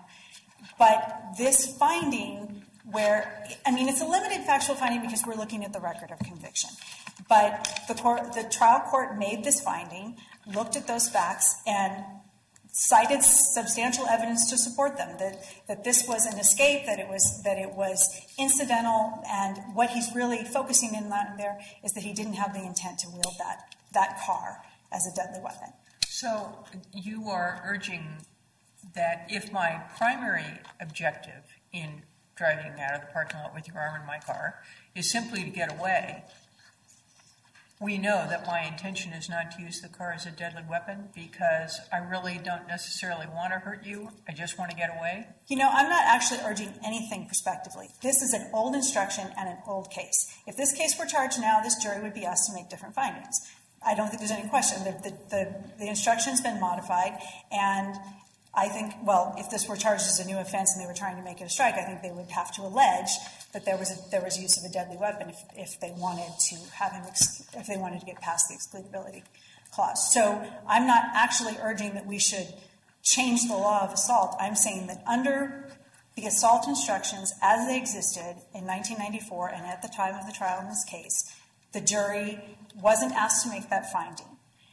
And really, a trial judge reviewing a petition under the Reform Act shouldn't, I mean, we're all here talking about these facts that happened in, I think it was 1993. You mentioned a moment ago that this is obviously a mixed question of fact and law, and if this court were to determine that the trial judge was laboring under an erroneous understanding of the law, that is, that only per se weapons are exclusionary, wouldn't we then be free to say that de novo review is perfectly appropriate? Well, I think in terms of that issue, certainly, but I'm not arguing that only per se weapons are But the trial judge made a comment to that effect. He did make a comment to that effect, but I don't believe that was his ultimate finding. His ultimate finding rested on the manner of use. And I don't think that such a finding I don't think this case implicates things, for instance, where there was a knife involved. A knife that's not an inherently deadly weapon, but that's wielded as a weapon. We have lots of case law on what converts a non-inherently deadly weapon into a deadly weapon. All of it focuses on intent and manner of use. And that is what the judge said. He said, my finding is that because of the manner in which it was used, it wasn't a deadly weapon. Can you speak to how the judge's finding about the manner of use squares with what the jury at trial did implicitly find in entering this conviction? All the jury in this case implicitly found, all we can say is that they found that he committed an intentional act I'm stumbling on the standards because I have insurance law in my head now, that the natural and probable consequences of which were... Doesn't that say something implicitly about the manner in which this car was used? Well, it doesn't say anything about his intent in using the car. If he was intending... Right, but I just want to focus for a moment on the manner piece of the equation, because you've referred to the trial judge's findings in this case, both with respect to the defendant's intent and the manner, and the two things are obviously connected. But just focusing for the moment just on the manner of use. On the manner of use, I would say the jury necessarily found that a natural and probable consequence of this was that some great bodily injury. That I would say. Doesn't that suggest that the car was used in a manner that made it capable of producing great bodily injury? It does. I mean, it says that it was used in that sense. However, the manner of use, this court has also said that the manner of use is only important in so far as it shows intent, in terms of this question of whether an item was wielded as a deadly weapon. So the manner of use mattered. So I will agree with that. So if we take as a given that because of this jury finding, we know that the car was used in a manner that was capable of producing great bodily injury, then what more do we get to look at to determine what the defendant's intent was? Well, to be blunt, I think that we shouldn't be looking at anything because we're bound by the record of conviction. And the record of conviction doesn't tell us that. And okay, so let's assume for the moment that we get to... I think that the same things that the trial judge looked at, which was there's conflicting evidence. There's conflicting evidence at this trial, and we don't have a resolution of it. We have a complaining witness who gave different stories, and we have a defendant who testified, and they didn't testify to the same thing. So we do have... But with respect to, again, they testified about different factual scenarios regarding the manner in which the car was used. But I think that we have to presume that the jury at this original trial at least determined implicitly that the car was used in the manner that was capable of producing great bodily injury, which means it probably wasn't, the jury wasn't persuaded that the car was just sort of slowly rolling while the arm was inside the window. Well, I think all we can say is that he committed an act that was likely to happen. The jury did not make any findings regarding his knowledge of the relevant facts. I mean, they just didn't. They weren't asked to, and they didn't make those findings. I do want to just briefly address some of the new case law that's come up. If this were a new prosecution, a current offense, the people would certainly have to allege the use of a deadly weapon in order to get a life sentence in this case. If this case were alleged as a prior strike, I don't think it could be a prior strike under this court's ruling in Gallardo, because we don't have a jury finding that he used a deadly weapon. In Frierson, this court talked about the substantive issue of eligibility is supposed to be the same in prospective and retrospective applications of Prop 36. And so we wind up with a situation where it's not the same if we uphold the Court of Appeal opinion here. If we are going to let trial courts make these factual findings, though, if we're going to let them do this, at the very least, we need to accord deference to those findings, as we do in other situations where we have a trial court sitting as a fact finder, as long as those findings are supported by substantial evidence. And again, in Frierson, this court talked about the fail-safe that exists, how we can protect those rights, we can honor the limitations of the jury verdict because we have a fail-safe, which is the suitability, the reasonable unreasonable risk of harm to the public. We already have that finding in this case. The court found that there was no unreasonable risk of harm. He's passed the fail-safe. So if there are no further questions, I would reserve the rest of my time for rebuttal. Thank you, Ms. Campbell.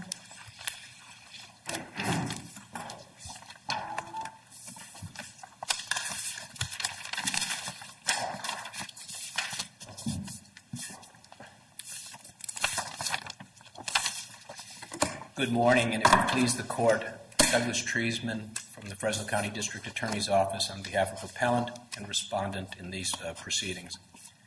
It's an honor to be before this court today.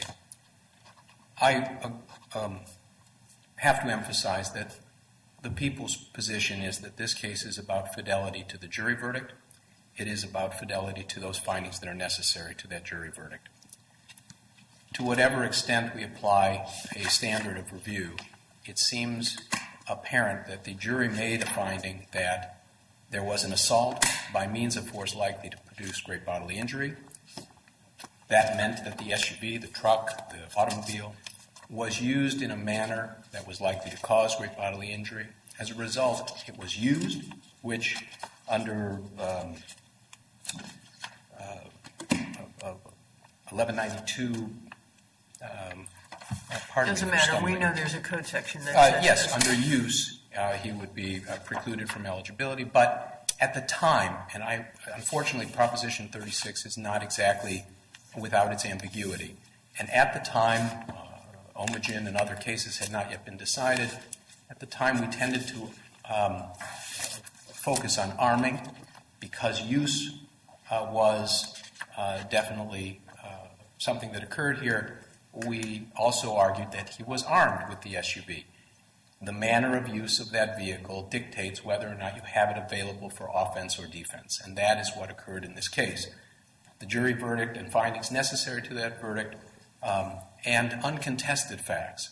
The uncontested facts are that the defendant, the driver of the vehicle, certainly was aware of the activities of his passenger. He was aware that a man was being dragged. He acknowledged as much. It's important to note that the Proposition 36 court is not really the trial court. The Prop 36 court was reviewing, and in this particular case, I recognize Frierson suggests that there may have been the ability to amplify what the facts were. But in our case, we relied on the appellate record, which was exactly the case that went up on review to the 5th District Court of Appeal. That factual record was what was sent back to us. And in Fresno County, I'm the person who does most of our Proposition 36 work. In this case, we did not go to the transcripts. We produced the record of appeal based on the Court of Appeal record. So you're asking, or petitioner is asking, that deference be given to the factual findings that were listed in the Court of Appeal record, but is reinterpreted by the Proposition 36 court.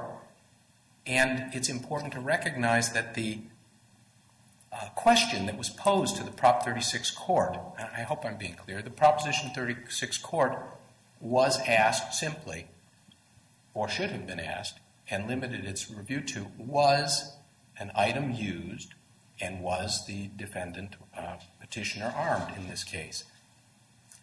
But even if we were just to focus on that, if we looked at Ms.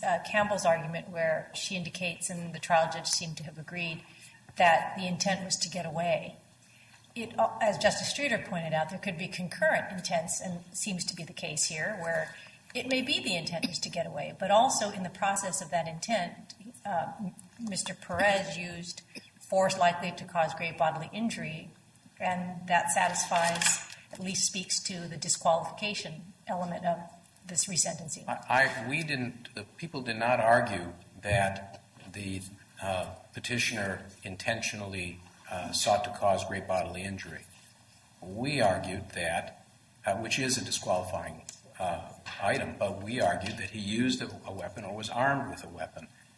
True, it was a not inherently dangerous weapon, but we argued that it was an implement that was used in a manner that would cause or likely cause death or great bodily injury. By legal definition, that is a disqualifying characteristic, regardless of intent. And intent is not drawn from any of the general intent principles of 245, and it is not drawn out of any of the qualifications or requirements of arming. What does the defendant have to intend with respect to the use or potential use of an item that is not inherently a deadly weapon? Well, he doesn't have to have a finding of intent at all, except in the sense of specific intent. He has to have a general intent, and that is the purpose to use it. If he had the purpose to use it, then we look at the manner of its use, which is certainly a question of fact. In this case, one that was determined by the jury. And this case is entirely about fidelity to that jury verdict. He needs no specific intent. And it's true. I absolutely agree. There can be concurrent intents, as was discussed earlier. He may have intended, I don't know why it's particularly relevant, but he may have intended to get away. But he also disregarded entirely the safety of Mr. Sanchez. He dragged him. And as Justice Corrigan pointed out, we need to be quite careful in our use of the term intent. If you look at the Williams case, there's at least some element of mens rea that is required, knowledge of facts that was required and was found to be lacking in the very jury instruction that was used here. So the idea that a finding was necessarily made under a jury instruction that this court has been found to be deficient in getting at that element of knowledge, how do you address that argument? Because in our record of a conviction in this matter, it is uncontested that petitioner knew. He testified to it himself. Other witnesses explained it, and the facts and circumstances corroborated. There were yells. The individual was trying to extricate himself from the vehicle, Mr. Sanchez, and the defendant himself explained that he knew what was taking place. He had a different spin on it. I don't want to be misunderstood or to put words into his mouth that weren't accurate. There's no question that Mr. Perez, as he drove that vehicle, was aware of the threat to Mr. Sanchez. There's not any question at all. It is an uncontested matter. Now, it's true. He may have had an intent to get away, and he disregarded that. And so if you're asking what the mens rea is, it's likely, it seems to me that it would be essentially a gross negligence standard that you have that awareness. But if we go back to the record, again, this is not the trial court. It wasn't an 1181 type of decision by the original trial court. The jury made its findings and returned that verdict. And now as we look back, we look at the record, and the question is what deference do we give to the jury verdict? Is this, as Ms. Campbell would suggest, a de novo decision by the court reinterpreting? And it's interesting, the pointing to the the dissenting opinion from the 5th District and the concurring opinion from the 5th District, both are factual analysis. That's correct.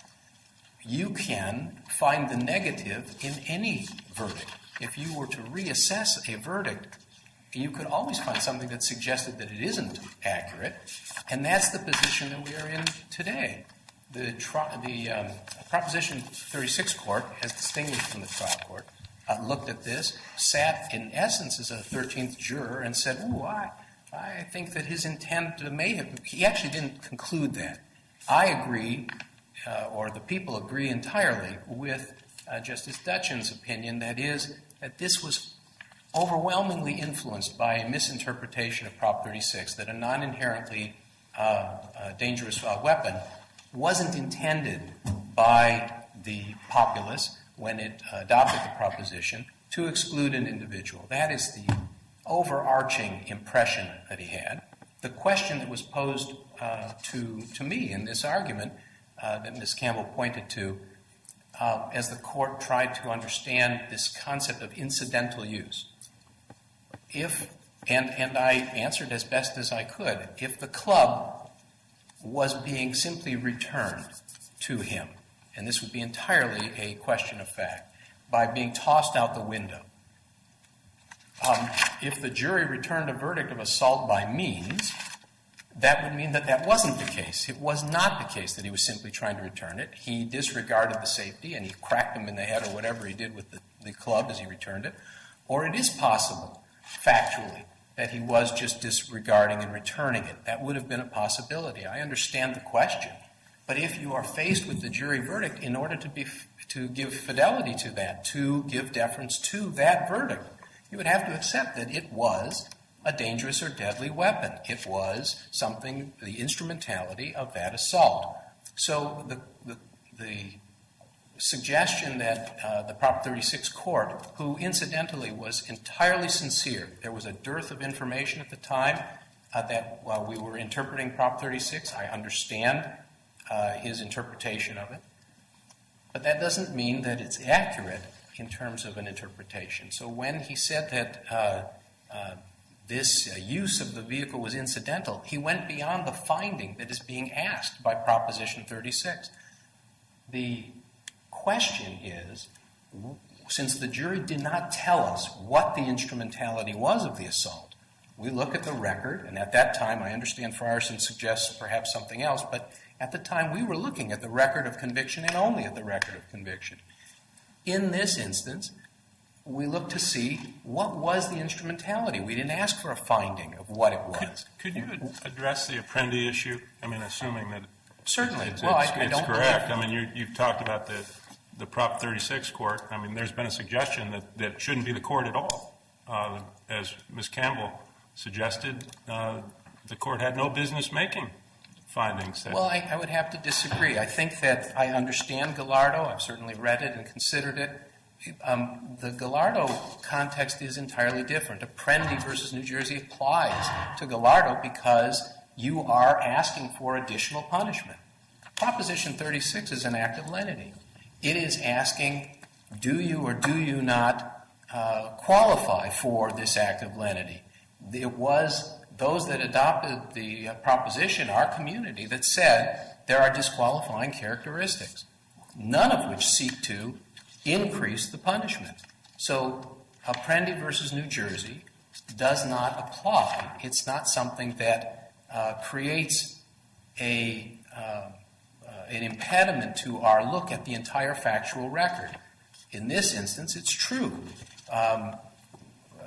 In the Gallardo context, it's unclear to me whether if I were trying to prove this as a strike and I were going forward. I think that we actually could from the record of conviction, but it's a little unclear to me, and the reason is there wasn't an explicit finding. So the question is what are those that are necessary to the finding? What's necessarily included? Here, clearly, using the SUV in a manner that poses death or great bodily injury arguably is. But we are not in the context of Gallardo. That is absolutely the case.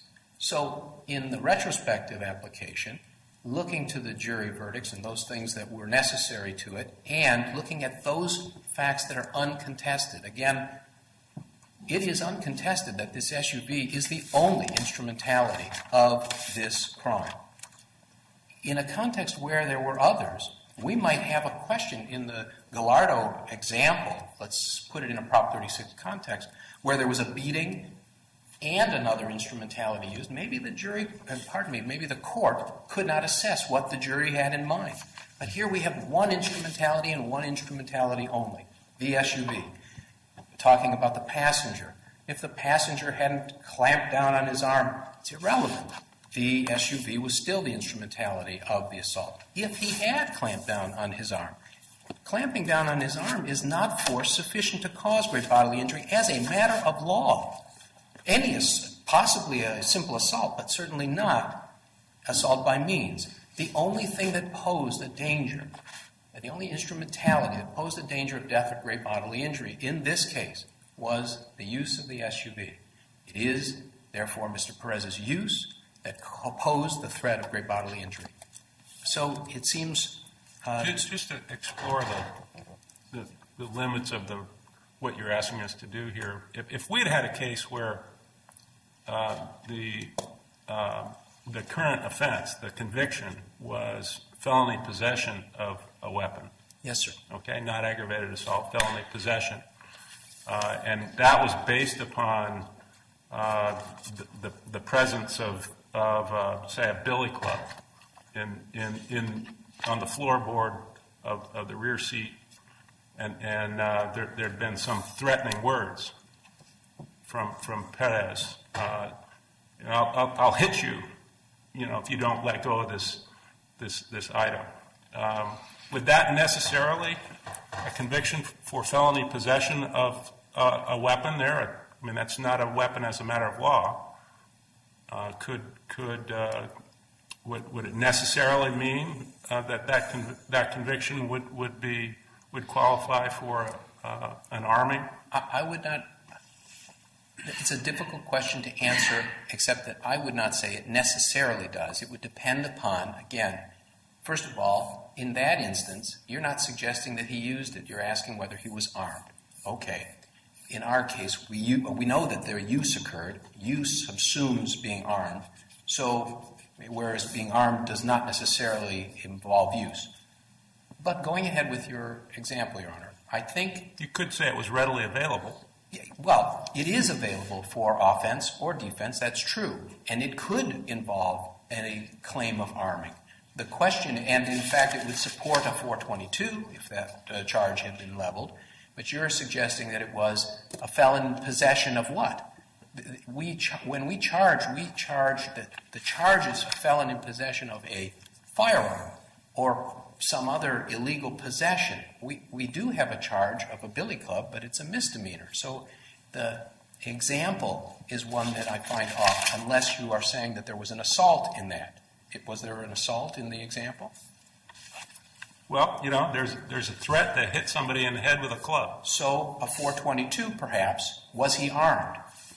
Certainly, very much arguably, in a 422 context, yes. He made this felony threat. He had the implement available for offense or defense. You could certainly conclude that he was armed. Is it necessarily under the law? Right. I can't answer that question, but it is I appreciate where you're trying to go, but I believe it is much farther afield than this example. A more apt, we did a lot of Prop 36 analyses in terms of a felon in possession of a firearm, and we had to determine whether it was readily available. If he had it in his possession, which he was rightly convicted for, but it was back at his apartment, and he's arrested at the supermarket, in the commission of the offense, he was not armed for purposes of Prop 36, and so he would not be disqualified. The example that you gave, though, the 422, there's a pretty good argument that he was armed in the course of that 422. 422 itself is a serious offense, so he would have been disqualified regardless. So it's a difficult question to answer because it mixes. But in any event, you're not suggesting that in all cases of aggravated assault, the force likely to result in great bodily harm, that would be sufficient to. In the People's Briefing, I tried to make very clear. If you had dual instrumentalities as an example, well, then maybe that is something that the court would have a difficult time determining. And I think that it is only fair the people did plead this case. We did plead it as an assault by means. At the time, it made sense. When you use a vehicle in this manner, it is easier for the jury to conceptualize that you're using something that applies force. But that doesn't mean it's not a deadly weapon. And in the future, I think that it's fair to say we would plead this as assault with a deadly weapon and make it much more clear. But that said, where charging errors occur, that is, if we fail in some manner, there are lots of issues that are chargeable against the prosecution. In fact, judicial errors are often chargeable against the prosecution. If there was one here, perhaps that would be the case. But that isn't so. We had a conviction that was upheld on appeal. We then placed it in front of the Proposition 36 court, and the court misinterpreted Proposition 36. In fact, it committed a series of errors. The Prop 36 analysis saying that a non-inherently dangerous weapon is not intended, or implement is not intended to be a weapon for purposes of arming. The court went on, however, and failed to look at the jury instructions or jury verdict in any way. It was as though it was a brand new issue for the court based on these facts. And it's interesting, if you look at Justice Franson's dissent, that's exactly the analysis that he goes through.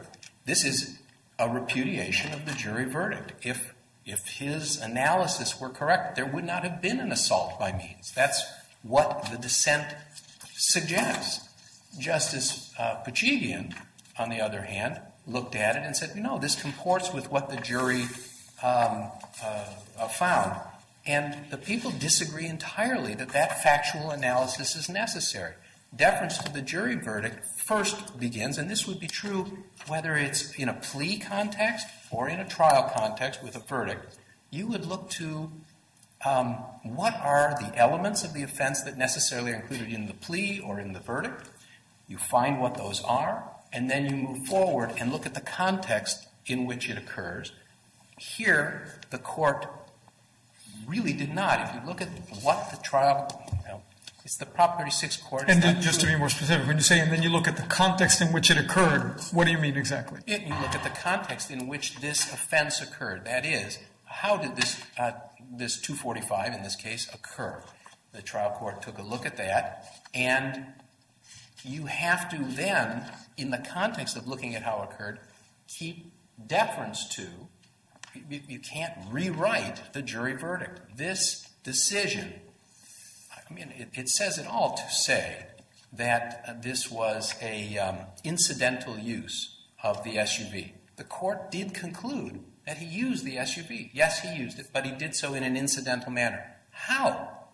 How could there have been an assault if it's incidental? What is the assault if it was incidental? The trial.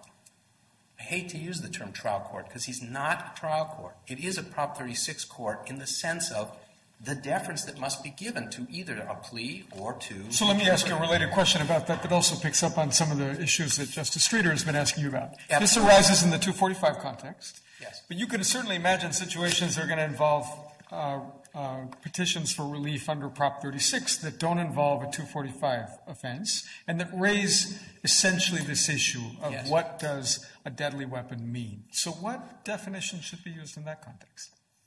Well, I think that there is a legal definition, that which poses a threat of death or great bodily injury. I think the further that you get from a jury verdict or a plea, an admission of guilt to a particular offense, and the inherent elements in that offense, the further you get from that, the more likely that you cannot make a finding of what was the basis of it. And as a result, you can't exclude somebody from Proposition 36. What I hear you acknowledging essentially is that there might be other contexts where one might start with that definition, but there might be other statutory details that shed light on the particulars and might lead to a very different conclusion. Absolutely. So as an example, I'm not suggesting that we got it all right, but as we went forward in Prop 36, there were many individuals that had the appearance of either being armed or having done another disqualifying factor. We did not press those. When we went forward, we conceded the record of conviction cannot establish them. And then that was by what we understood to be a preponderance of the evidence. So if I didn't have a jury finding, or if I didn't have something that was very apparent in the record, in this case, there's just not any question in the people's mind. I understand where the court was coming from and its sincerity, but there's just nothing incidental about this use. But that said, absent a very strong showing, we would not have asked for ineligibility. We believed that this was an act of lenity, that it should be applied as broadly as possible. But the exclusionary clauses that were in there, the exclusionary characteristics that were placed in the proposition, are meant to be taken seriously. We do not want, I guess, as a community, to let somebody be resentenced if they were armed, if they used deadly force, or if they intended to use deadly force. This, I think, makes sense. Prop 36, however, creates an environment that is very unusual. I think that that's a fair statement. And in this unusual environment, this court has already wrestled with the issue of what the proper standard of review, a standard of evidence would be in Frierson. I appreciate that. But in this instance, we must begin with either what the elements are from a plea or what the elements have been shown through a jury verdict. And I can think of no greater interest than preserving the sanctity and meaning of a jury verdict. If there's nothing further, I appreciate your time. Thank you very much. Thank you, Mr. Tresman.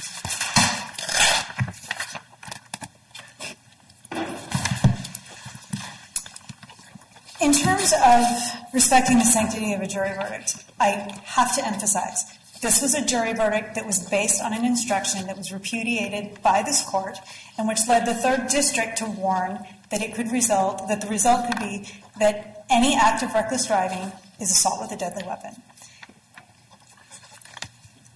We're talking about what the electorate's intent was and who they wished to exclude.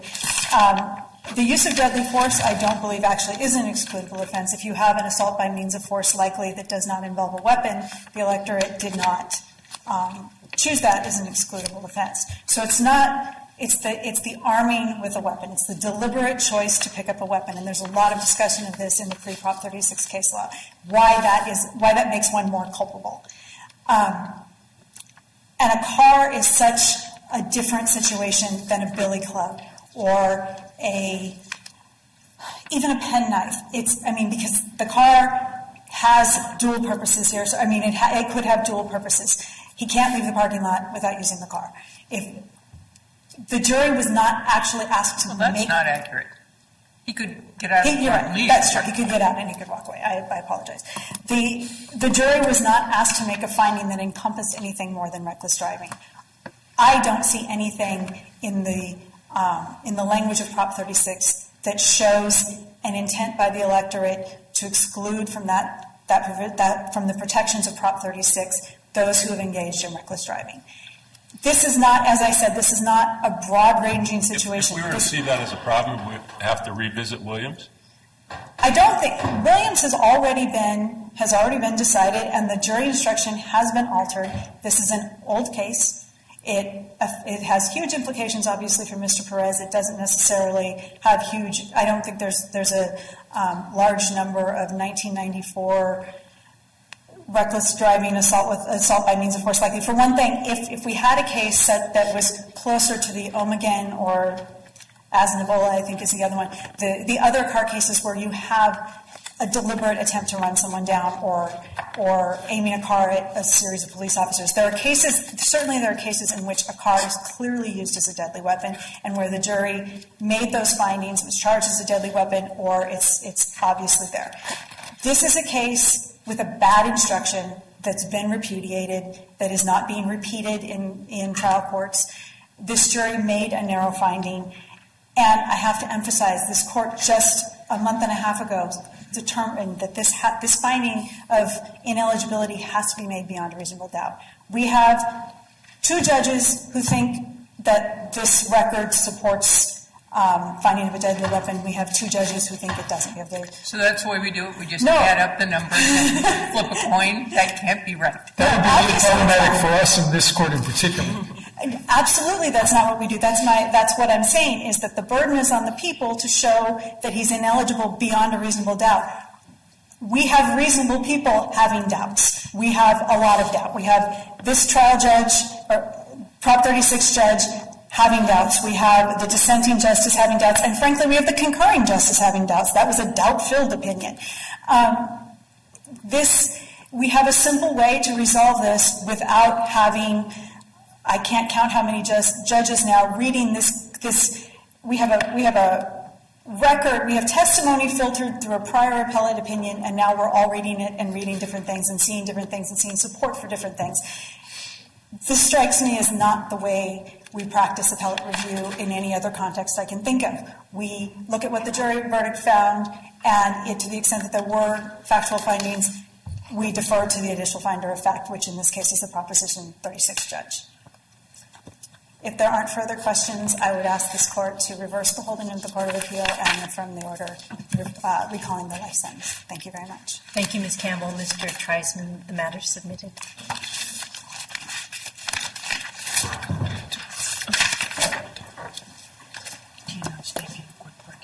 Okay.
Calling the matter of the People versus Joaquin Garcia Soto, and we welcome the Honorable David A. Thompson, Associate Justice, Court of Appeal, 4th Appellate District, Division 3, sitting pro tem. You may proceed, counsel. Thank you. May it please the Court. Intoxication is relevant to imperfect self-defense under 2 different clauses in the intoxication statute, the express malice clause and the specific intent clause. CalCrim 625, the intoxication instruction, was wrong regarding both clauses. Express malice means the intent to kill unlawfully. Under imperfect self-defense, the defendant may have the intent to kill, but he does not have the intent to kill unlawfully. So the instruction was wrong because it prohibited intoxication from applying to the intent to kill unlawfully. With regard to the specific intent clause, a defendant acting in imperfect self-defense believes he is acting lawfully, so he has the specific intent to act lawfully. Under the statute, intoxication is relevant to that specific intent. And intoxication is relevant to other kinds of specific intents. For example, the knowledge and intent of an aider and abettor in a homicide case, or the specific intent to commit the felony underlying a felony murder. When the legislature decided to amend the statute and gave us section 29.4 what was it trying to sell? What was it trying to tell the defendants who were voluntarily intoxicated? The sole purpose of the amendment, Your Honor, was to overrule the decision of People v. Whitfield. Whitfield had allowed intoxication to serve as a standalone defense in a drunk driving second-degree murder case. The legislature said, no, this is a drunk driving second-degree murder case. You can't have intoxication as a defense to it. That's as far as the amendment in the statute went. It went no further. The amendment in the statute said nothing about imperfect self-defense. In Re Christian S., one of the leading imperfect self-defense cases, the Attorney General made the argument that another statute had changed the law on imperfect self-defense. And this court said in Christian S. that because the statute is silent on imperfect self-defense, we deem it not to have affected imperfect self-defense in any way. And the same logic applies to the amendment to the intoxication statute. So is intoxication, in your view, relevant to an imperfect self-defense theory that's raised in an implied malice case under 29.4? That was one of my opponent's arguments, Your Honor. I don't think it's rare that one has something that's just an implied malice case, and this was not. This case was tried and prosecuted as an express malice case. This case was prosecuted as first-degree murder with premeditation and deliberation. That's express malice. So even if, regardless of whether or not theoretically there might be something that applies to just implied malice, that is not the story here because this was an express malice. I understand that, but in order to understand what Section 29.4 means, I think that we have to understand what lines it does or doesn't draw between express malice and implied malice, because that tells us something about how it does or doesn't apply to elements that they do or don't share. So I think it's a useful starting off point to know whether you think that there is any role for intoxication to play in any implied malice case under Section 29.4. I'll answer that question, Your Honor. First of all, that's not the case we have here. This is an express malice case. Understood, but for purposes of understanding the statute. If there was a prosecution strictly on applied malice, and I don't think I've ever come across one except for a drunk driving implied malice case.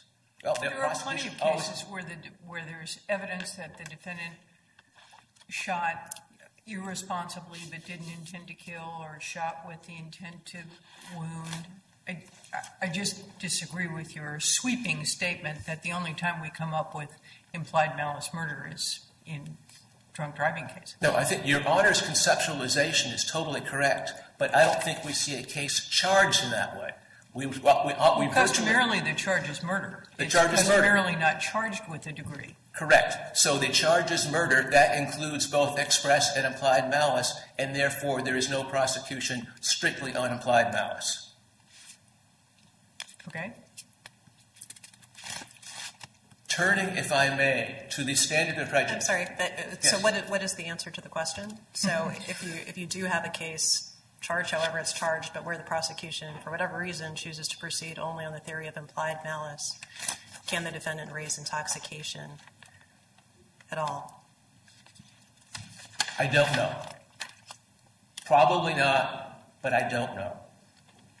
But since that's not the case here, I would hope we did not go on that route. Turning to the question of the standard of prejudice. Could you, before you do that, so you had two arguments. You said that this is also covered by the general language in subdivision B about required specific intent. Pardon me, I didn't catch that last word. The phrase required specific intent in subdivision B. That was your other argument, right? Can you develop that a little bit? What's the authority for conceiving of the unlawfully element of express malice as encompassed within the notion of a specific intent? Under the specific intent clause, there are various aspects of the defendant's specific intent to which intoxication is relevant. It is relevant to the defendant acting under imperfect self-defense believes that he is acting lawfully, even though that's unreasonable. So that is one aspect of the specific intent to which intoxication applies. Is that typically referred to as specific intent? That's sort of like a knowledge requirement. That was my next sentence, Your Honor. Thank you.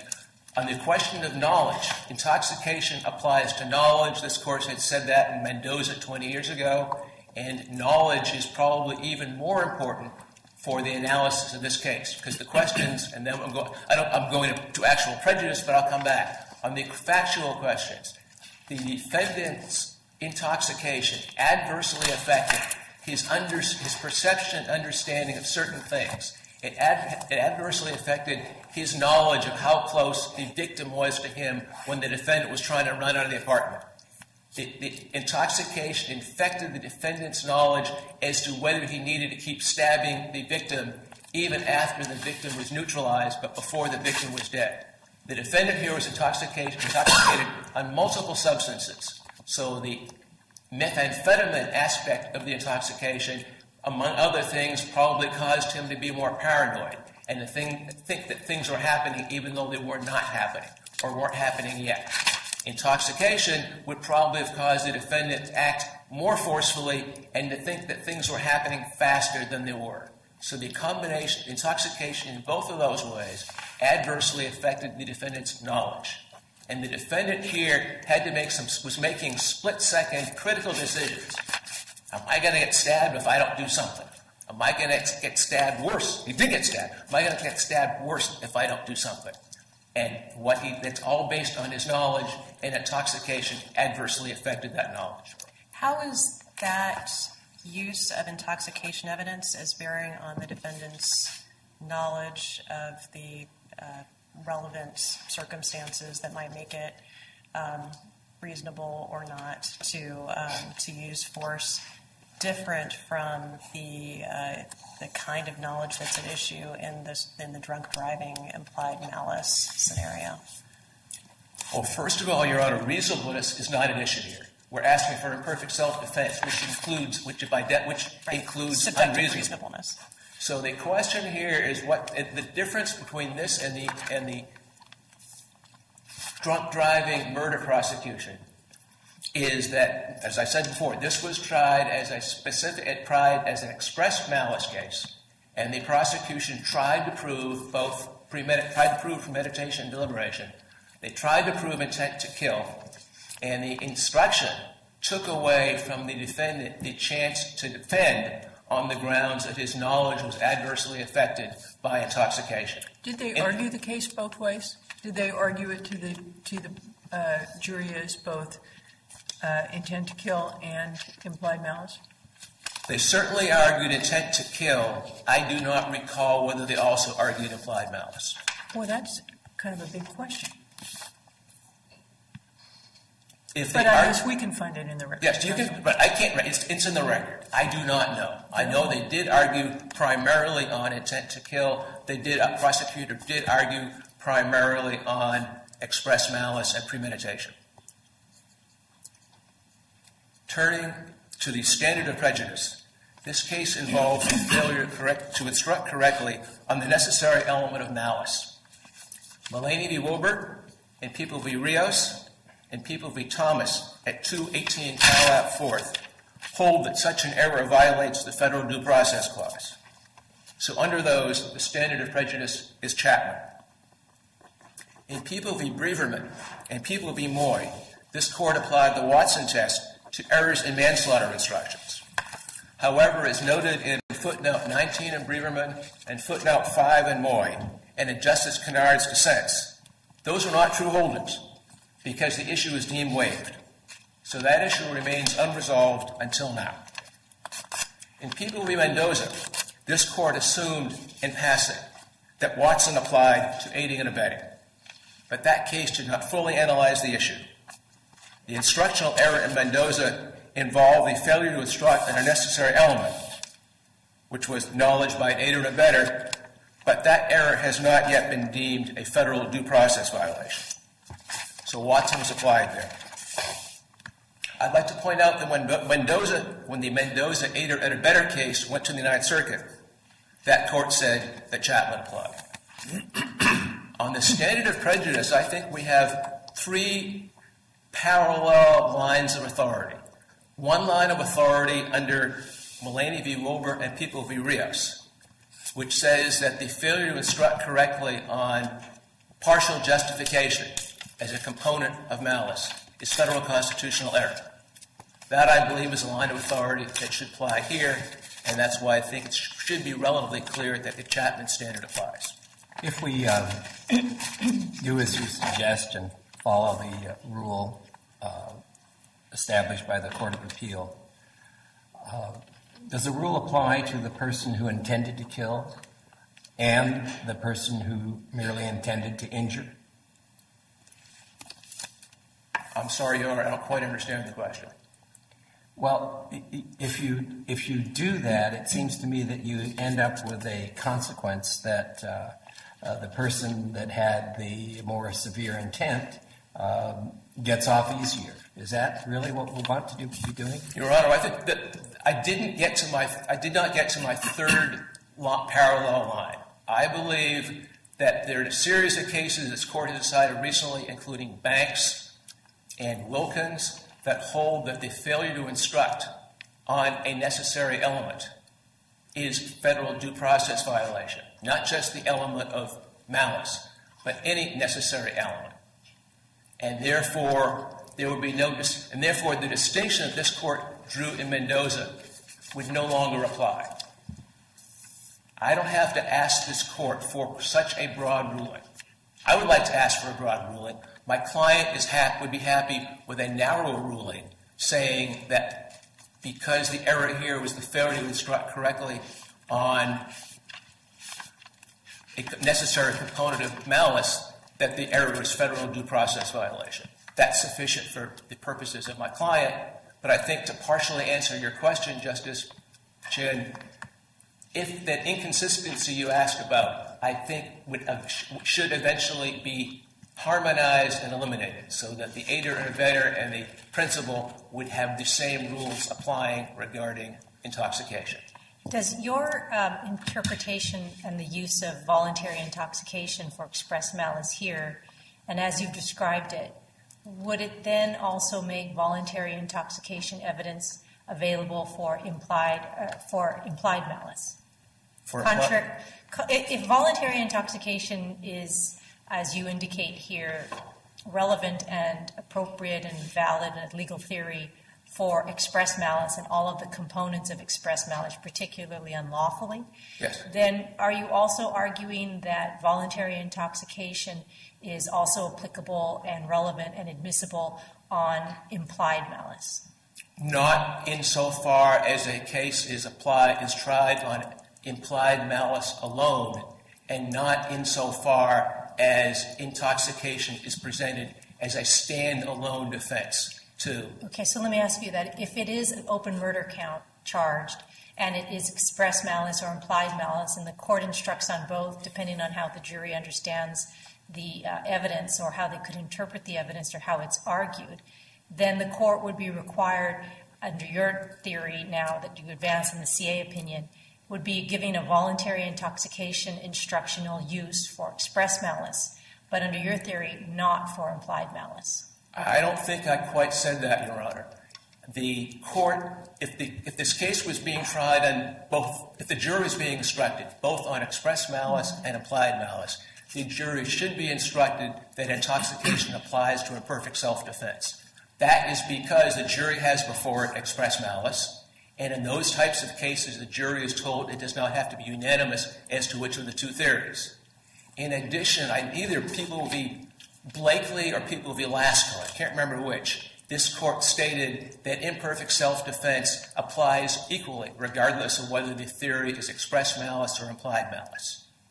So I guess the bottom line would be then, if it's an implied malice theory of instruction of liability on the murder charge, then voluntary, and the defense is imperfect or unreasonable self-defense, then voluntary intoxication would be admissible toward implied malice. Voluntary intoxication. On the unlawfully component. Voluntary intoxication would be admissible in that case, and it would be admissible because the case alleged express malice, and even though there may have been an alternate instruction on implied malice, it's the same crime, So yes. Well, it's not the same crime. Express malice and implied malice murder are manifestly not the same crime. They're both second-degree murder under the same statute. You are right to say that. They're alternate ways of proving it. You are correct. My understanding of what your representation of the way this case was tried is that there was express malice with deliberation premeditation, right? Yes. Okay, so there is this gray area between deliberate premeditated express malice murder, first degree, and second degree murder, which is intent to kill without deliberation or premeditation. Yes. Or implied malice doing an act, blah, blah, blah. Yes. Okay? What was wrong with the instruction that was given? It was 625, right? Yes. And didn't 625 say that voluntary intoxication can only negate express malice? No, 625 said voluntary intoxication can only negate intent to kill. It left out I'm expression. reading it. It says that voluntary intoxication can only negate express malice, not implied malice. You may not consider evidence of voluntary intoxication for any other purpose.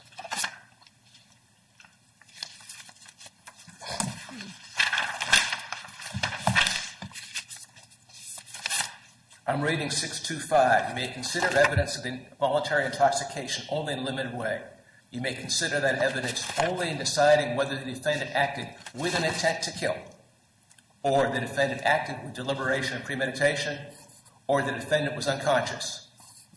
Voluntary intoxication can only negate express malice, not implied malice. So that's what Your Honor is referring to. But there's nothing in that instruction. At best, that instruction is internally contradictory, because the instruction says both. But doesn't it say exactly what you want it to say? That a jury can consider voluntary intoxication on the issue of express malice. Your objection, counsel, is to the phrase that precedes, right? You may consider that evidence only in deciding whether the defendant acted with an intent to kill. That's correct, Your Honor. And if there It omits the word unlawfully. Yes. And if there is some internal confusion in that instruction, the prosecutor told the jury in his jury argument in no uncertain terms that intoxication does not apply to imperfect self-defense. And the instruction was also wrong because it said nothing about specific intent. It left out the specific intent that's included in the statute. So if the instruction was wrong either on the express malice clause or on the specific intent clause, then the instruction was erroneous. Turning, if I may, to actual prejudice. The error was prejudicial because it considered the failure to instruct correctly on the defense theory of the case. Appellant defended on intoxication, but the error improperly restricted the jury's reliance upon intoxication. Can I ask you a question, counsel? And I apologize. I realize I'm interrupting your flow. But to finish the notion of what 625 says, the theory behind manslaughter is that there are circumstances in which malice is negated. Yes. And the jury, I'm assuming you are not arguing that the jury was improperly instructed on the concept of manslaughter or imperfect self-defense. A flannel instruction was given here. Yes.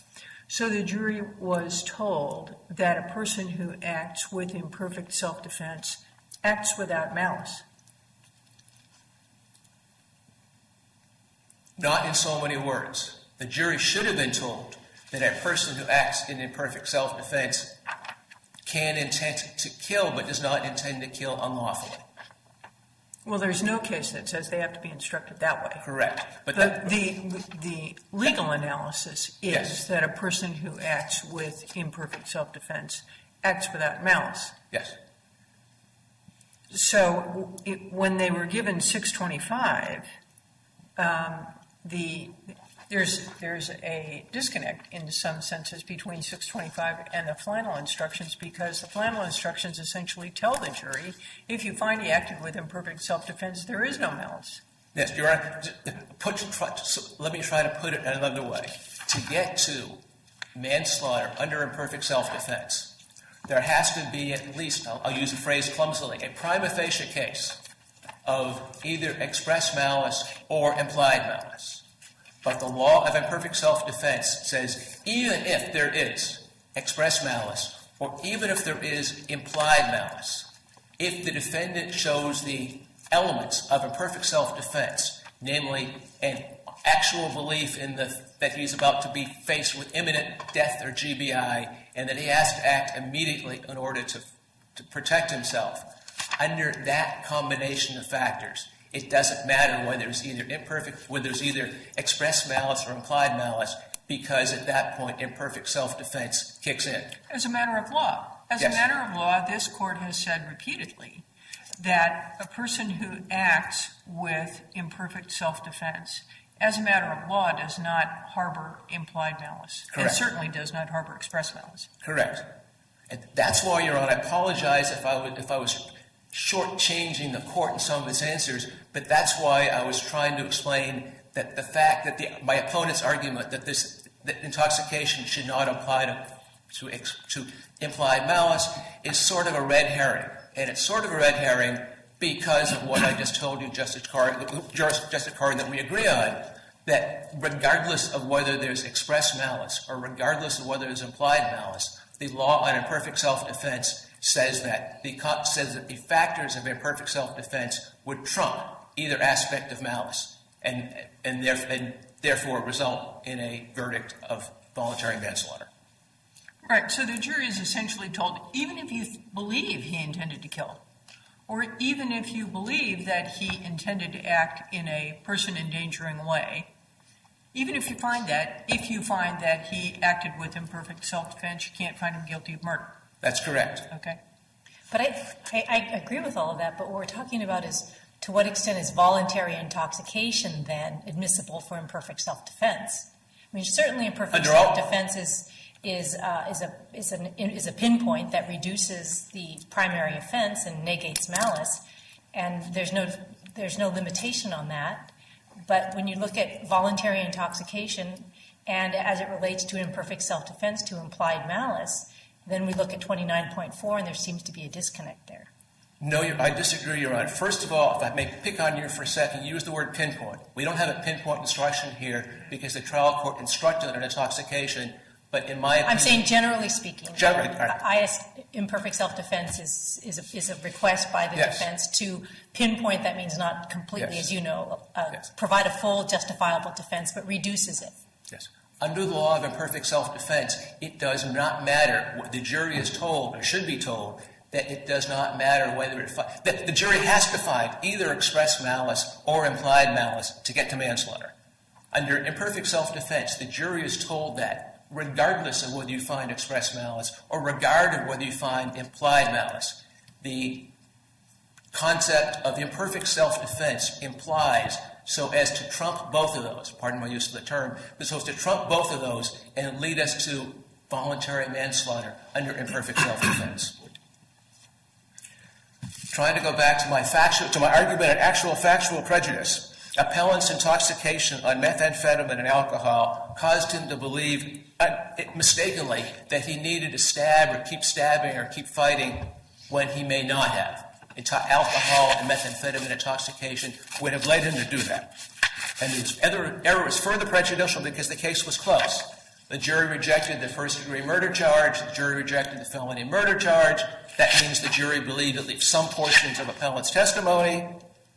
The jury asked about the phrase in the imperfect self-defense instructions, setting in motion the chains of events. That means the jury was at least considering imperfect self-defense. There was some dispute over what happened after the defendant broke down the door. Of course, yes. And the partner of the victim said that the defendant approached the victim and stabbed her in the neck. Yes. Do you dispute that? Is that disputed in the record? Yes. Wasn't the blood of the victim found on the sofa? No. There was one drop of blood found a few days after it on the floor. And was it tested? I don't remember. Was it the victim's blood?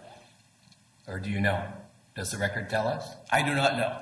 I do not know. You don't know what the record tells us, or you don't know what the fact is? Yes and yes. So there was a dispute. This is a very interesting approach to a factual No, recitation Your of the Honor. Supreme There Court. was. Counsel. I'm sorry, Your Honor. There was a dispute between the defendant and the victim as to who stabbed who first. That was not Justice Chin's question. Justice Chin's question was about the blood and whose it was and where it was found. And I understand you to say you don't know. No, it was certainly not the defendant's blood. I do not know what the record says about whether or not that was tested as a victim's blood. But it was not the defendant's. I think it's safe to assume for the purpose of this argument, and my clock's running down here, I think it's safe to assume for the purpose of this argument that it was a victim's blood. But still, the fight was all over the apartment. And that would corroborate the partner's testimony that the defendant approached the victim and stabbed him in the neck. Your Honor, I don't think that's correct, but I don't think it meant, for the purposes of my argument, it does not matter who started the fight. Even if the defendant was the initial aggressor, the defendant had the right, and initial aggressors do not have the right to if you're sitting in your living room with your partner, with a child sitting in front of you, and someone crashes through the front door and approaches you with a knife, it doesn't make any difference who started it? It certainly does make a difference who started it, but the evidence in this case was conflicting as to who started it. But I'm saying that even if my client... Who crashed through the door? My client, of course. What I'm saying is even if, arguendo, my client started it, that means he did not have the right to imperfect self-defense in the apartment. But once he fled and tried to get away and ran down the hallway and running in the direction of the stairs, at that point my client was attempting to withdraw, and he made the victim aware that he was intending to withdraw, running fast down the hallway. At that point, my client, even though he was the original aggressor, would regain the right to imperfect self-defense. After he fled from the apartment, leaving the decedent on the floor? No. I'm sorry. There's confusion. I'm sorry, Your Honor. The victim's body was found outside of the apartment, in the hallway, 20 feet away from the apartment door.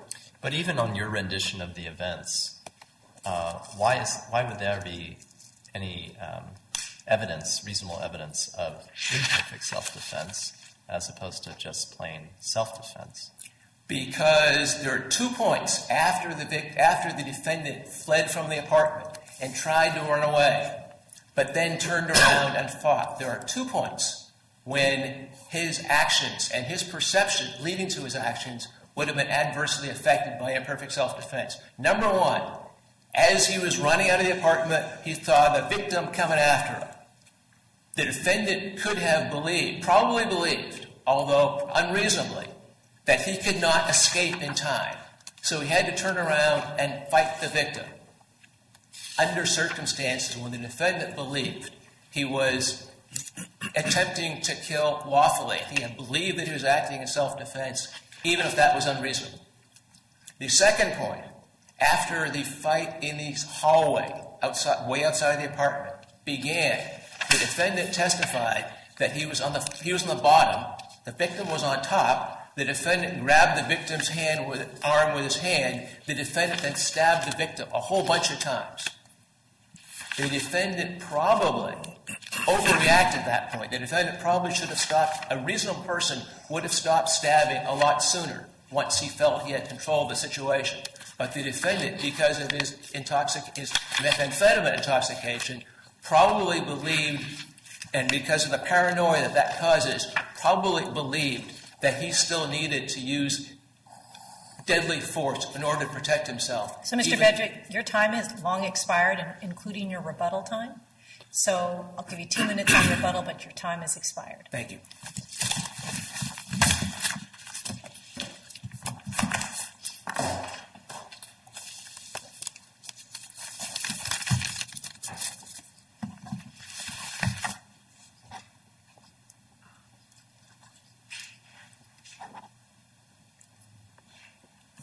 Madam Chief Justice, members of the court, thank you.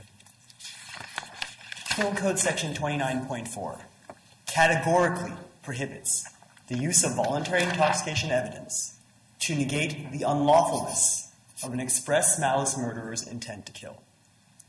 CalCrim number 625 correctly reflects this categorical prohibition. The Court of Appeals' decision to the contrary is therefore an error. Specifically, the Court of Appeal held that Section 29.4 allows a defendant to use voluntary intoxication to negate not only the intent to kill required for express malice, but also the unlawfulness of that intent to kill. Could I ask you, so you don't disagree that the legislature enacted this primarily as a response to the Whitfield decision? That's right? Certainly correct. And you also don't disagree, I think, that Whitfield was a drunk driving case. Correct. So what indication do we have that the legislature intended the scope of this statute to be, in a sense, limited, right? I mean, you're suggesting it's limited just to the intent to kill portion of express malice, but doesn't cover the unlawfully portion. I mean, that's a pretty fine-grained distinction, and it's certainly not apparent on the face of the statute. So what's the strong evidence that that's what the legislature intended?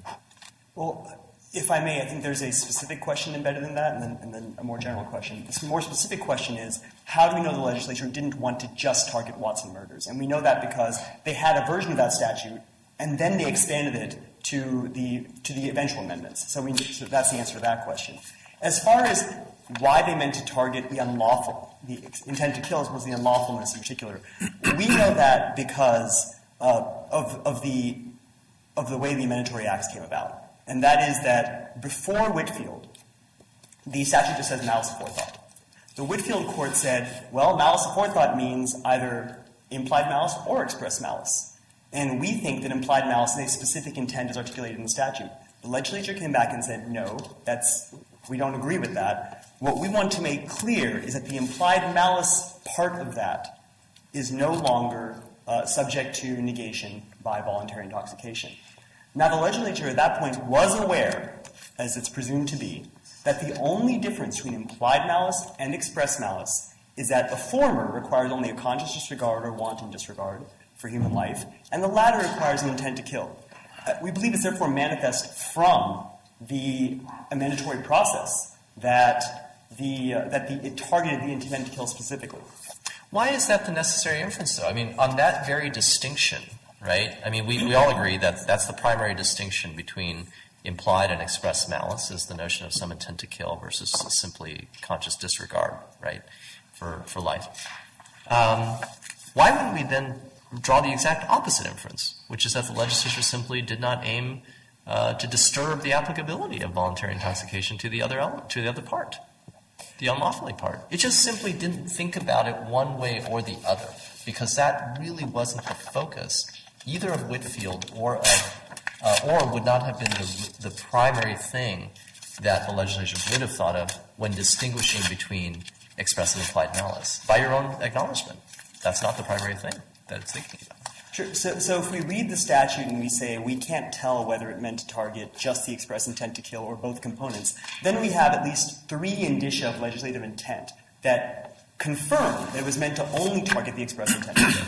The first one of those is the legislative history itself confirms that it was targeting, that it was in fact meant to bar the use of voluntary intoxication for implied malice. And the legislature's legislative history, again, specifically confirms that the legislature understood, it wasn't just part of the backdrop in terms of case law, the legislature specifically understood that the only difference between implied malice and express malice is the intent to kill in the latter. It would make no sense for the legislature to say we're differentiating between implied malice and express malice unless it was differentiating on the sole difference between those two theories of murder. The second thing that legislative history tells us is that they explicitly embraced the concurrence and dissent of Justice Mosk in Whitfield. Justice Mosk was the one who said that if we look at the history of the distinction between general intent crimes and specific intent crimes, general intent crimes are those that are based on an error in judgment. they're not based on goal-oriented behavior. They're based on some kind of reaction to circumstances which, while not goal-oriented, reflects such a manifest impairment in judgment and such a manifest disregard for those circumstances that we find it criminally culpable. Implied malice murder is a general intent crime under that standard. The unlawfulness of an intent to kill goes to that part. That goes to a general intent sort of calculus. It goes to the question of how people perceive circumstances, not the goal-oriented nature. And the goal-oriented part of express malice murder is the intent to kill. And then the third thing that we pointed out in our brief, which I think bears mentioning here, is that a contrary conclusion would lead to an absurd consequence in which we allow the use of voluntary intoxication to mitigate express malice murder, but not implied malice murder. And we do it based on the exact same consideration. I'm sorry, let me start over because I was about to get very inarticulate. It incentivizes a defendant. Let's say a defendant is charged with shooting a person. The defendant now has incentive to say, was in charge of shooting a person, and the prosecutor thinks the defendant was just shooting wildly into a building. The defendant now has an incentive to say, no, I wasn't shooting wildly into the building. I was actually aiming at somebody. I am an express malice murderer. Therefore, use intoxication to mitigate or to negate the unlawfulness of my intent to kill, even though I could not have used it in that manner if I was just shooting wildly into the building. Blakely, Lasko, and Christian S. all tell us that that is an absurdity that we have to avoid.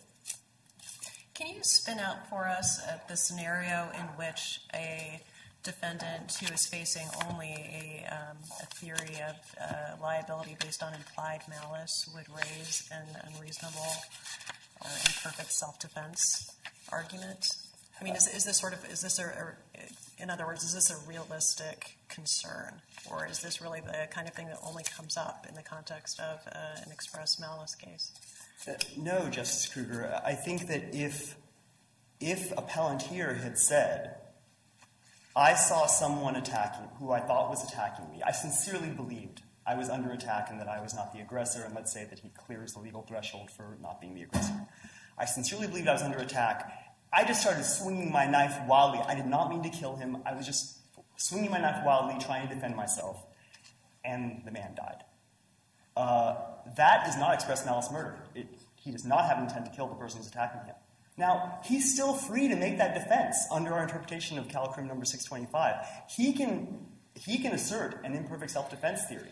What he can't do is say, the reason why my judgment was impaired, the reason why I sincerely but unreasonably believed that I was under attack was because of my voluntary intoxication. That is what he cannot do, and that is an evidentiary rule that the legislature incorporated in Section 29.4. Why isn't the intent to kill unlawfully component of express malice, why isn't the unlawfully portion of it a matter that goes to specific intent?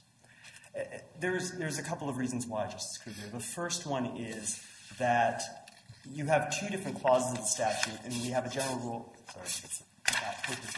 We have a rule of construction of the specific controls over the general. So we have one clause that refers to specific intent crimes. And then we have another clause which speaks specifically as to how you evaluate what a person's state of mind is when they are committing murder or when they are killing someone. And in this case, that second clause, which is more specific, is the one that governs. So if it doesn't fall into that clause, then you can't then use the intent clause to get yourself out of that. Well, I mean, one possible reading of the second clause is that the legislature was attempting to enumerate what it thought were the relevant specific intent elements of murder specifically. So it talks about premeditation, it talks about deliberation, and then we have this question about what it meant when it says or harbored malice, express malice of forethought. One possibility is, as you say, that it meant only that component of express malice that is not shared by implied malice, but another possibility is maybe it meant the other conceivable portions of specific intent that would be relevant to an express malice within the company that it keeps. And so I'm wondering if we were to read it that way, why is it that this question of imperfect self-defense doesn't go to the specific intent that the legislature seemed to be broadly concerned with in 29.4?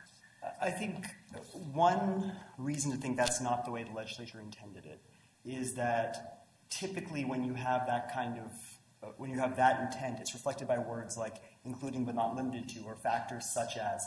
There's not a straight disjunctive clause like there is here with the word or separating the two clauses. But the second reason I would point to is that if you thought the unlawfulness of express malice made it, if that is what made it a specific intent crime and therefore folded into specific intent, then that same unlawfulness, which is the same as conscious disregard or wanton disregard, would also make implied malice a specific intent crime. And it would mean, okay, now the specific intent clause includes implied malice. But that is exactly the holding in Whitfield that the legislature meant to abrogate. So that can't be what specific intent means. Isn't that, I mean, actually, if you think about what the or means in the statute, if your reading is correct, it would seem that all this that comes after the or would have been surplusage. Because after all, if the only element, right, of express malice is the intent part, and we all agree that's a specific intent to kill, that would have already been covered by the phrase actually formed a required specific intent. Why would the legislature have needed to include this on your reading, if not to suggest that something different is happening with respect to express malice? It is precisely to correct the confusion that was raised in Whitfield, which is the court said, we look at the word specific intent, we don't know what that means. So when it had that extra clause, that is the textual way to tell the legislature what we mean by specific intent is, in the context of murder, premeditation, deliberation, and express malice. We don't mean implied malice. And I believe that prior to Whitfield, the legislature thought, by specific intent, you're right, we don't need that extra clause. But Whitfield is the decision that caused them to believe they didn't need the extra clause. I want to correct a matter for the record. I asked your opposing counsel some questions about the physical evidence. Blood was found on the sofa? Correct. And blood was found close to the sofa? Correct. And it was tested? I believe it was, yes. And it came back, the DNA analysis came back belonging to the victim, Ramirez? Yes. And the sofa was about 24 feet away from the front door? Correct, Justice Chin. So here, appellant has mainly embraced the theory that as long as you don't use voluntary intoxication as a standalone defense, you can use it as evidence to support some other theory. The problem, there's many problems with that position. The first of which is the statute never says defense. It says evidence of voluntary intoxication. If you look at all the legislative history, it talks about the admissibility of voluntary intoxication. Nothing in the statute's text or in its history indicates any sort of intention to confine Section 29.4 or former Section 22 to barring a standalone defense. And one of the reasons for that is because there is no such thing as a standalone defense of voluntary intoxication. When people say, I'm using voluntary intoxication to mitigate or negate my criminal culpability, they're using it through some intermediary, whether it's whether it used to be unreasonable self-defense, heat of passion, mistake of fact. So there is no such thing as a voluntary intoxication defense to bar from Section 29.4. Section 29.4 is clearly an evidentiary statute that prevents the use of such evidence, not the use of a standalone defense. So when the court admits evidence of voluntary intoxication, it has an obligation to inform the jury that essentially this evidence is being offered for a limited purpose. Absolutely, Justice Corrigan. And to explain to the jury what a limited purpose means and the arena to which this evidence may be applied. Yes, in the same way as hearsay evidence or in the same way as 1101 evidence, for example. These are all types of evidence that, while factually relevant to a question, the legislature has deemed are not legally relevant or are legally relevant in a very limited sense. I guess I'm still a little puzzled why we have to understand what the legislature did in response to Whitfield as broadly as you suggest. I take Justice Mosk's point about judgment, right? And you lean on this distinction between goal-oriented behavior which voluntary intoxication can be used to negate. The point being that that's sort of more mechanistic, if you will, like the notion that someone can't actually form this intent goes to a certain kind of almost I don't know quite how to put it, but mechanistic mental process. Judgment, however, on the other hand, he says it involves sort of complex cognition and things like that. And he says, intoxication naturally lends itself to commission of implied malice murder because it impairs sound judgment, right, or lowers inhibitions that might stop a sober person from committing a highly dangerous act, like drunk driving, right? I don't know why. I mean, why would we necessarily need to read that as encompassing both what we all acknowledge it encompasses, which is a conscious disregard for life? That's the kind of judgment actually that's at issue in Whitfield, and we all agree that that is covered, right, or it's excluded by the statute, right? But you want to take the additional step to say it also encompasses judgments about perceived threats that are in the defendant's environment, which seems to be a policy issue. And because of Elmore, right, our case in Elmore, we know that it can't be based on a pure delusion. So there has to be some factual basis for the threat. And it's just a misjudgment about that threat. Why would we think that the legislature meant to opine on any aspect of what seems a quite distinct issue, right? It's not an issue of whether a person is going drunk driving and is consciously, is just putting himself in a position where he's going to make an error in judgment about the threat he's causing other people. But instead, you're reading that further to say, and in addition, he's going to make an error in judgment about the threats other people are causing him. Seems a different issue. And I don't think there's any evidence that the legislature even thought about that. Never came up. Neither in Whitfield nor in the legislative history.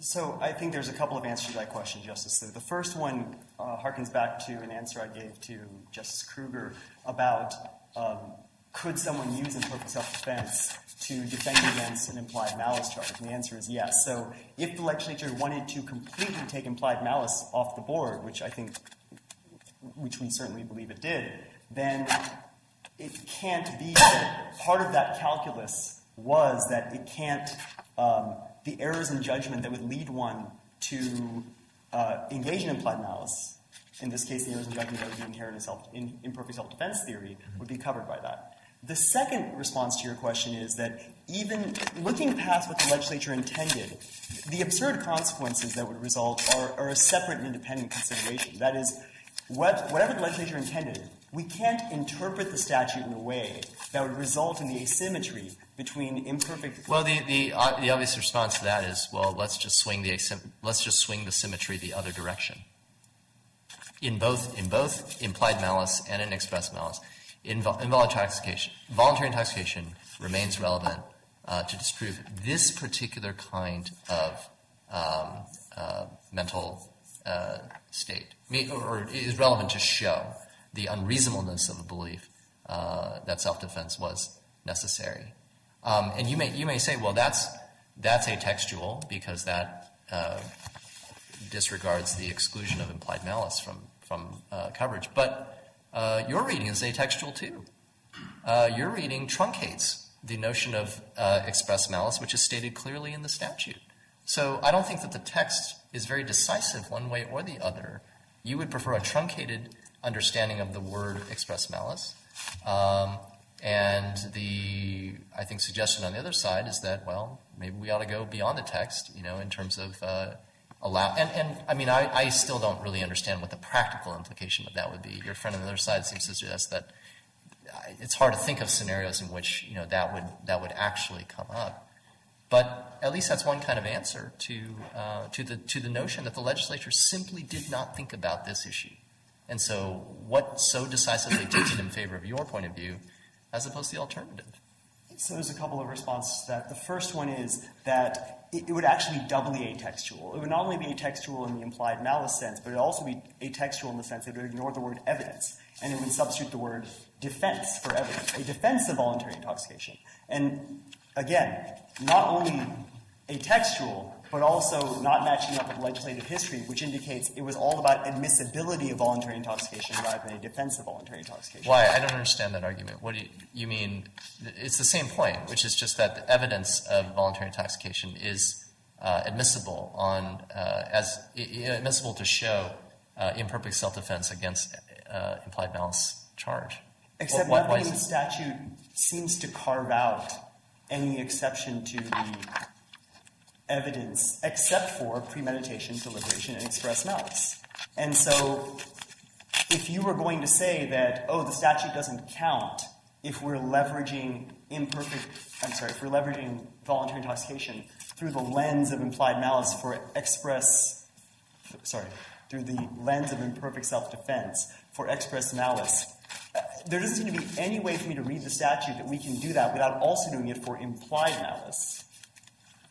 And that is, again, the absurdity. And then, well, let me just pursue the absurdity point. I just want to understand how you're calibrating absurdity. What does absurdity mean to you?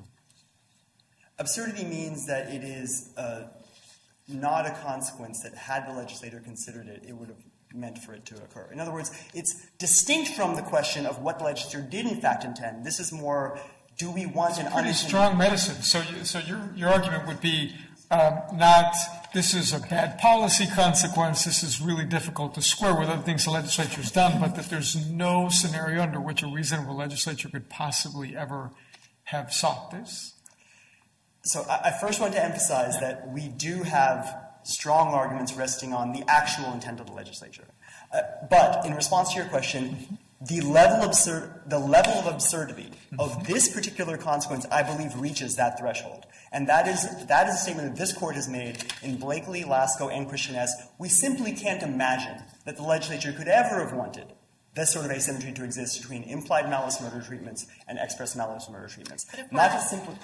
If we're going down that road of entertaining the absurdity argument, I mean, absurdity is strong medicine, and there are two ways to cure the problem in this particular case. One way would be, as you propose, but the other way would be to say, if it is indeed absurd to read this statute in accordance with its terms as authorizing the admission of evidence of intoxication with respect to express malice, but not with respect to implied malice on this particular point, then maybe the answer is to say, well, because the legislature couldn't have intended to create this arbitrary line, then let's let intoxication evidence come in with respect to imperfect self-defense and implied malice cases too. Sure, and I think that's surely not absurd, right? That wouldn't be absurd. It would be atextual in the sense that it would ignore the bar. Your argument is too, though. I mean, I think to Justice Liu's point, your argument really does not rest on what the text says here. It does, Justice Cuellar, in the sense that we believe the text is susceptible to different meanings. You can read express malice you can read the reference to express malice to encompass both components or one component. And that is not, we make our argument in the brief as to why that's true just on the face of the term of the treatment of express malice in isolation. Fair enough. It's not impossible to harmonize with the text, but it is not an answer that you can derive primarily from the text. And we can see that the Court of Appeals interpretation is facially plausible. We think there's nothing in the legislative history, there's nothing in the legislative intent, and there's nothing in the consequences of the statute that would support that reading. And frankly, the Court of Appeal, in its modification order, didn't suggest there were any either.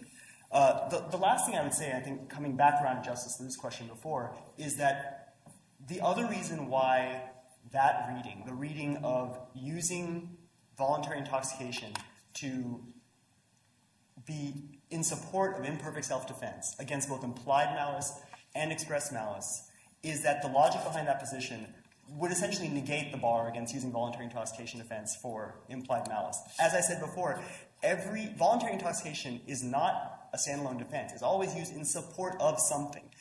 Imperfect self-defense, heat of passion, mistake of fact. Before you run out of time, I want to go back to the record on this blood found at the sofa. I want to say to your friend on the other side that you are right, that there was no blood found on the couch. But there was blood found near the couch, as you said, and the blood was tested. And it came back the victim. Yes, Your Honor. And to the extent that I misanswered that question before, I apologize as well, Justice Chin. Can you speak? I don't want you to lose track on this argument, but I do eventually want you to address prejudice on the failure or omission of voluntary intoxication and imperfect self-defense. Sure, Madam Chief Justice. I think that we discussed many reasons why we believe that the record shows there was no harm here to appellant. Appellant did, I think, more fully explicate his theory of prejudice in the reply brief, so there's a few additional points I want to make in response to that. The first one is that the jury found appellant guilty of burglary, where the predicate felony was assault with a deadly weapon, was intent to commit assault with a deadly weapon, or assault with force likely to cause great bodily injury. They were instructed they could use voluntary intoxication to negate that specific intent. They did not. There is no evidence that appellant used methamphetamine any time between when he kicked in the door and when he killed Mr. Ramirez. So we already have a jury finding, a jury verdict, that the level of intoxication was not sufficient to negate his specific intent with respect to the burglary. The second point I'd like to make is that the theory of prejudice here that appellant articulated in his reply brief is incoherent. And what I mean by that is appellant asks you to believe his version of events, that Mr. Ramirez attacked him over Ms. Savadra's version of events. In other words, appellant is asking me to believe that he was the more reliable interlocutor and rapporteur of events, that you should believe what he saw. His perceptions are the ones that are credible.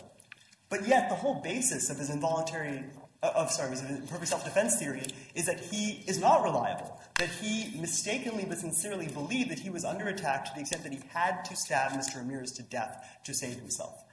Those two things cannot be squared with each other. And finally, I would just like to point out that even if, and we made this point in the brief, but it bears repeating, even if the jury had found him guilty of express malice murder, but not implied malice murder on this verdict, they would have found him guilty on implied malice murder if they knew that voluntary intoxication could be used to negate express malice murder. And that is because, we discussed here today, you cannot use voluntary intoxication to negate the conscious disregard or wanton disregard of life needed for implied malice murder. So there would still have been a second-degree murder conviction either way. Can I just return to the principal argument and ask you to recount once more what is the strongest legislative history argument that you have for your position? Sure. I believe the strongest legislative history, there are two. I think the strongest one is the confirmation that the legislature was trying to accept implied malice from being negated by the use of voluntary intoxication evidence, against the backdrop of its understanding of the difference between implied malice and express malice is that only the latter requires the intent to kill. And I think the other one is its embrace of the idea that we should only use voluntary intoxication to negate the goal-oriented components of behavior rather than judgment error-based components of behavior. And that, in express malice, is simply the intent to kill, not the unlawfulness of that intent. And for both of those, you're resting primarily on statements in the legislative history that that Whitfield was wrongly decided and Justice Mosk's view was the better one. For the second of those points, for the first of those points, Whitfield was wrongly decided, certainly, because that was the animating principle. And as this court has stated... Or not that it was wrongly decided, but it should be superseded. I'm sorry, yes. I think that's more... Yes. And it is the case that when we're reading a statute and we determine whether it is ambiguous or what a plausible reading is, we don't just look at the term translation. We also look in the context of the purpose of the statute. And given that was the purpose... Did you want to say something else about the first point, though? The legislature's desire to excise implied malice murder from the scope of what voluntary intoxication could be relevant to. Is there some other indication of that? Other than the fact that it... Other than the fact that they wanted to supersede Whitfield and in some sense rely on what Justice Mosk had said? Yes, the replacement of the broad term malice aforethought with a specific targeting of express malice. Okay. And if the court has no further questions. Nothing in the legislative history talks about Christian S., which was decided 6 months after Whitfield and before the statute was amended, and nothing in the legislative history speaks to imperfect self-defense at all, right? That's true, yes, Justice Thompson. But as we explained, there is no need to. This was a statute that was targeting the use of a particular kind of evidence. It was not targeting the assertion of a certain defense. I mean, many different kinds of evidence can be leveraged in different ways through different defenses, and the legislature does not specifically point out how each of those pieces of evidence can be used in service of each of those defenses. But your interpretation of the statute would severely limit imperfect self-defense in a way that's inconsistent with Christian S., wouldn't it? Not at all. The defendant here, it's very, very common. This defendant could have simply said, I believed I was under attack without ever bringing his intoxication into it. He could have said, we had just come out of a conflict. I still had the knife in my hand. My blood is pumping, high adrenaline, and I really thought I was being attacked. And I turned around and I stabbed him. And my belief was sincere, reasonable or not. That's what I thought. The word intoxication never came anywhere in that explanation, and defendants could routinely use that kind of defense, and they still are allowed to. What sense does it make to permit the defendant in that situation to say, my blood was pumping, but not to say, and also my perception of reality was distorted because I was intoxicated? The sense is that the legislature has determined as a policy matter that you're not allowed to use your decision to get voluntarily intoxicated to give the jury a basis for excusing why your blood was pumping, or that's the policy judgment the legislature made. It's 29.4. So, Mr. Kerlikar, your time's expired. Thank you.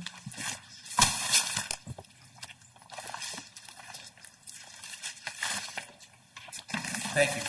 Regarding the question of the statute, 5 years after the statute was passed, this court stated in People v. Blakely, which is one of the cases that drew the current definitional distinction between murder and manslaughter, this court stated in Blakely at pages 88, 89, quote, that the mitigating effects of imperfect self-defense on implied malice murder are the same as they would be on express malice murder, namely reduction of voluntary manslaughter. So under that holding, imperfect, as I explained before, imperfect self-defense equally trumps both express malice murder and implied malice murder.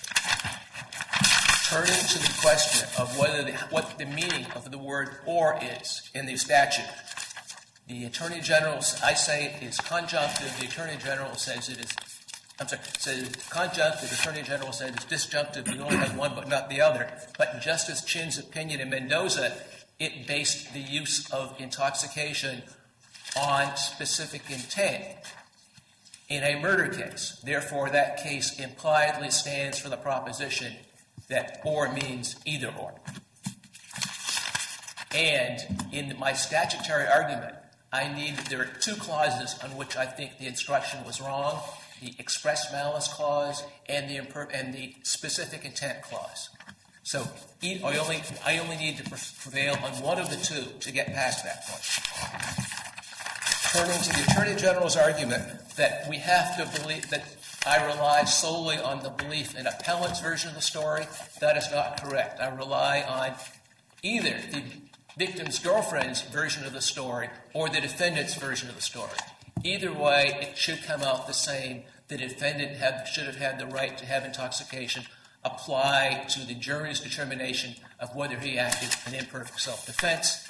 The defendant's testimony provided more than enough sufficient evidence of imperfect self-defense, and the trial court agreed because it instructed on it. The court has no further questions. Thank you. Thank you, Mr. Bedford. Mr. Kerlikar, the matter is submitted for standing recess. All right.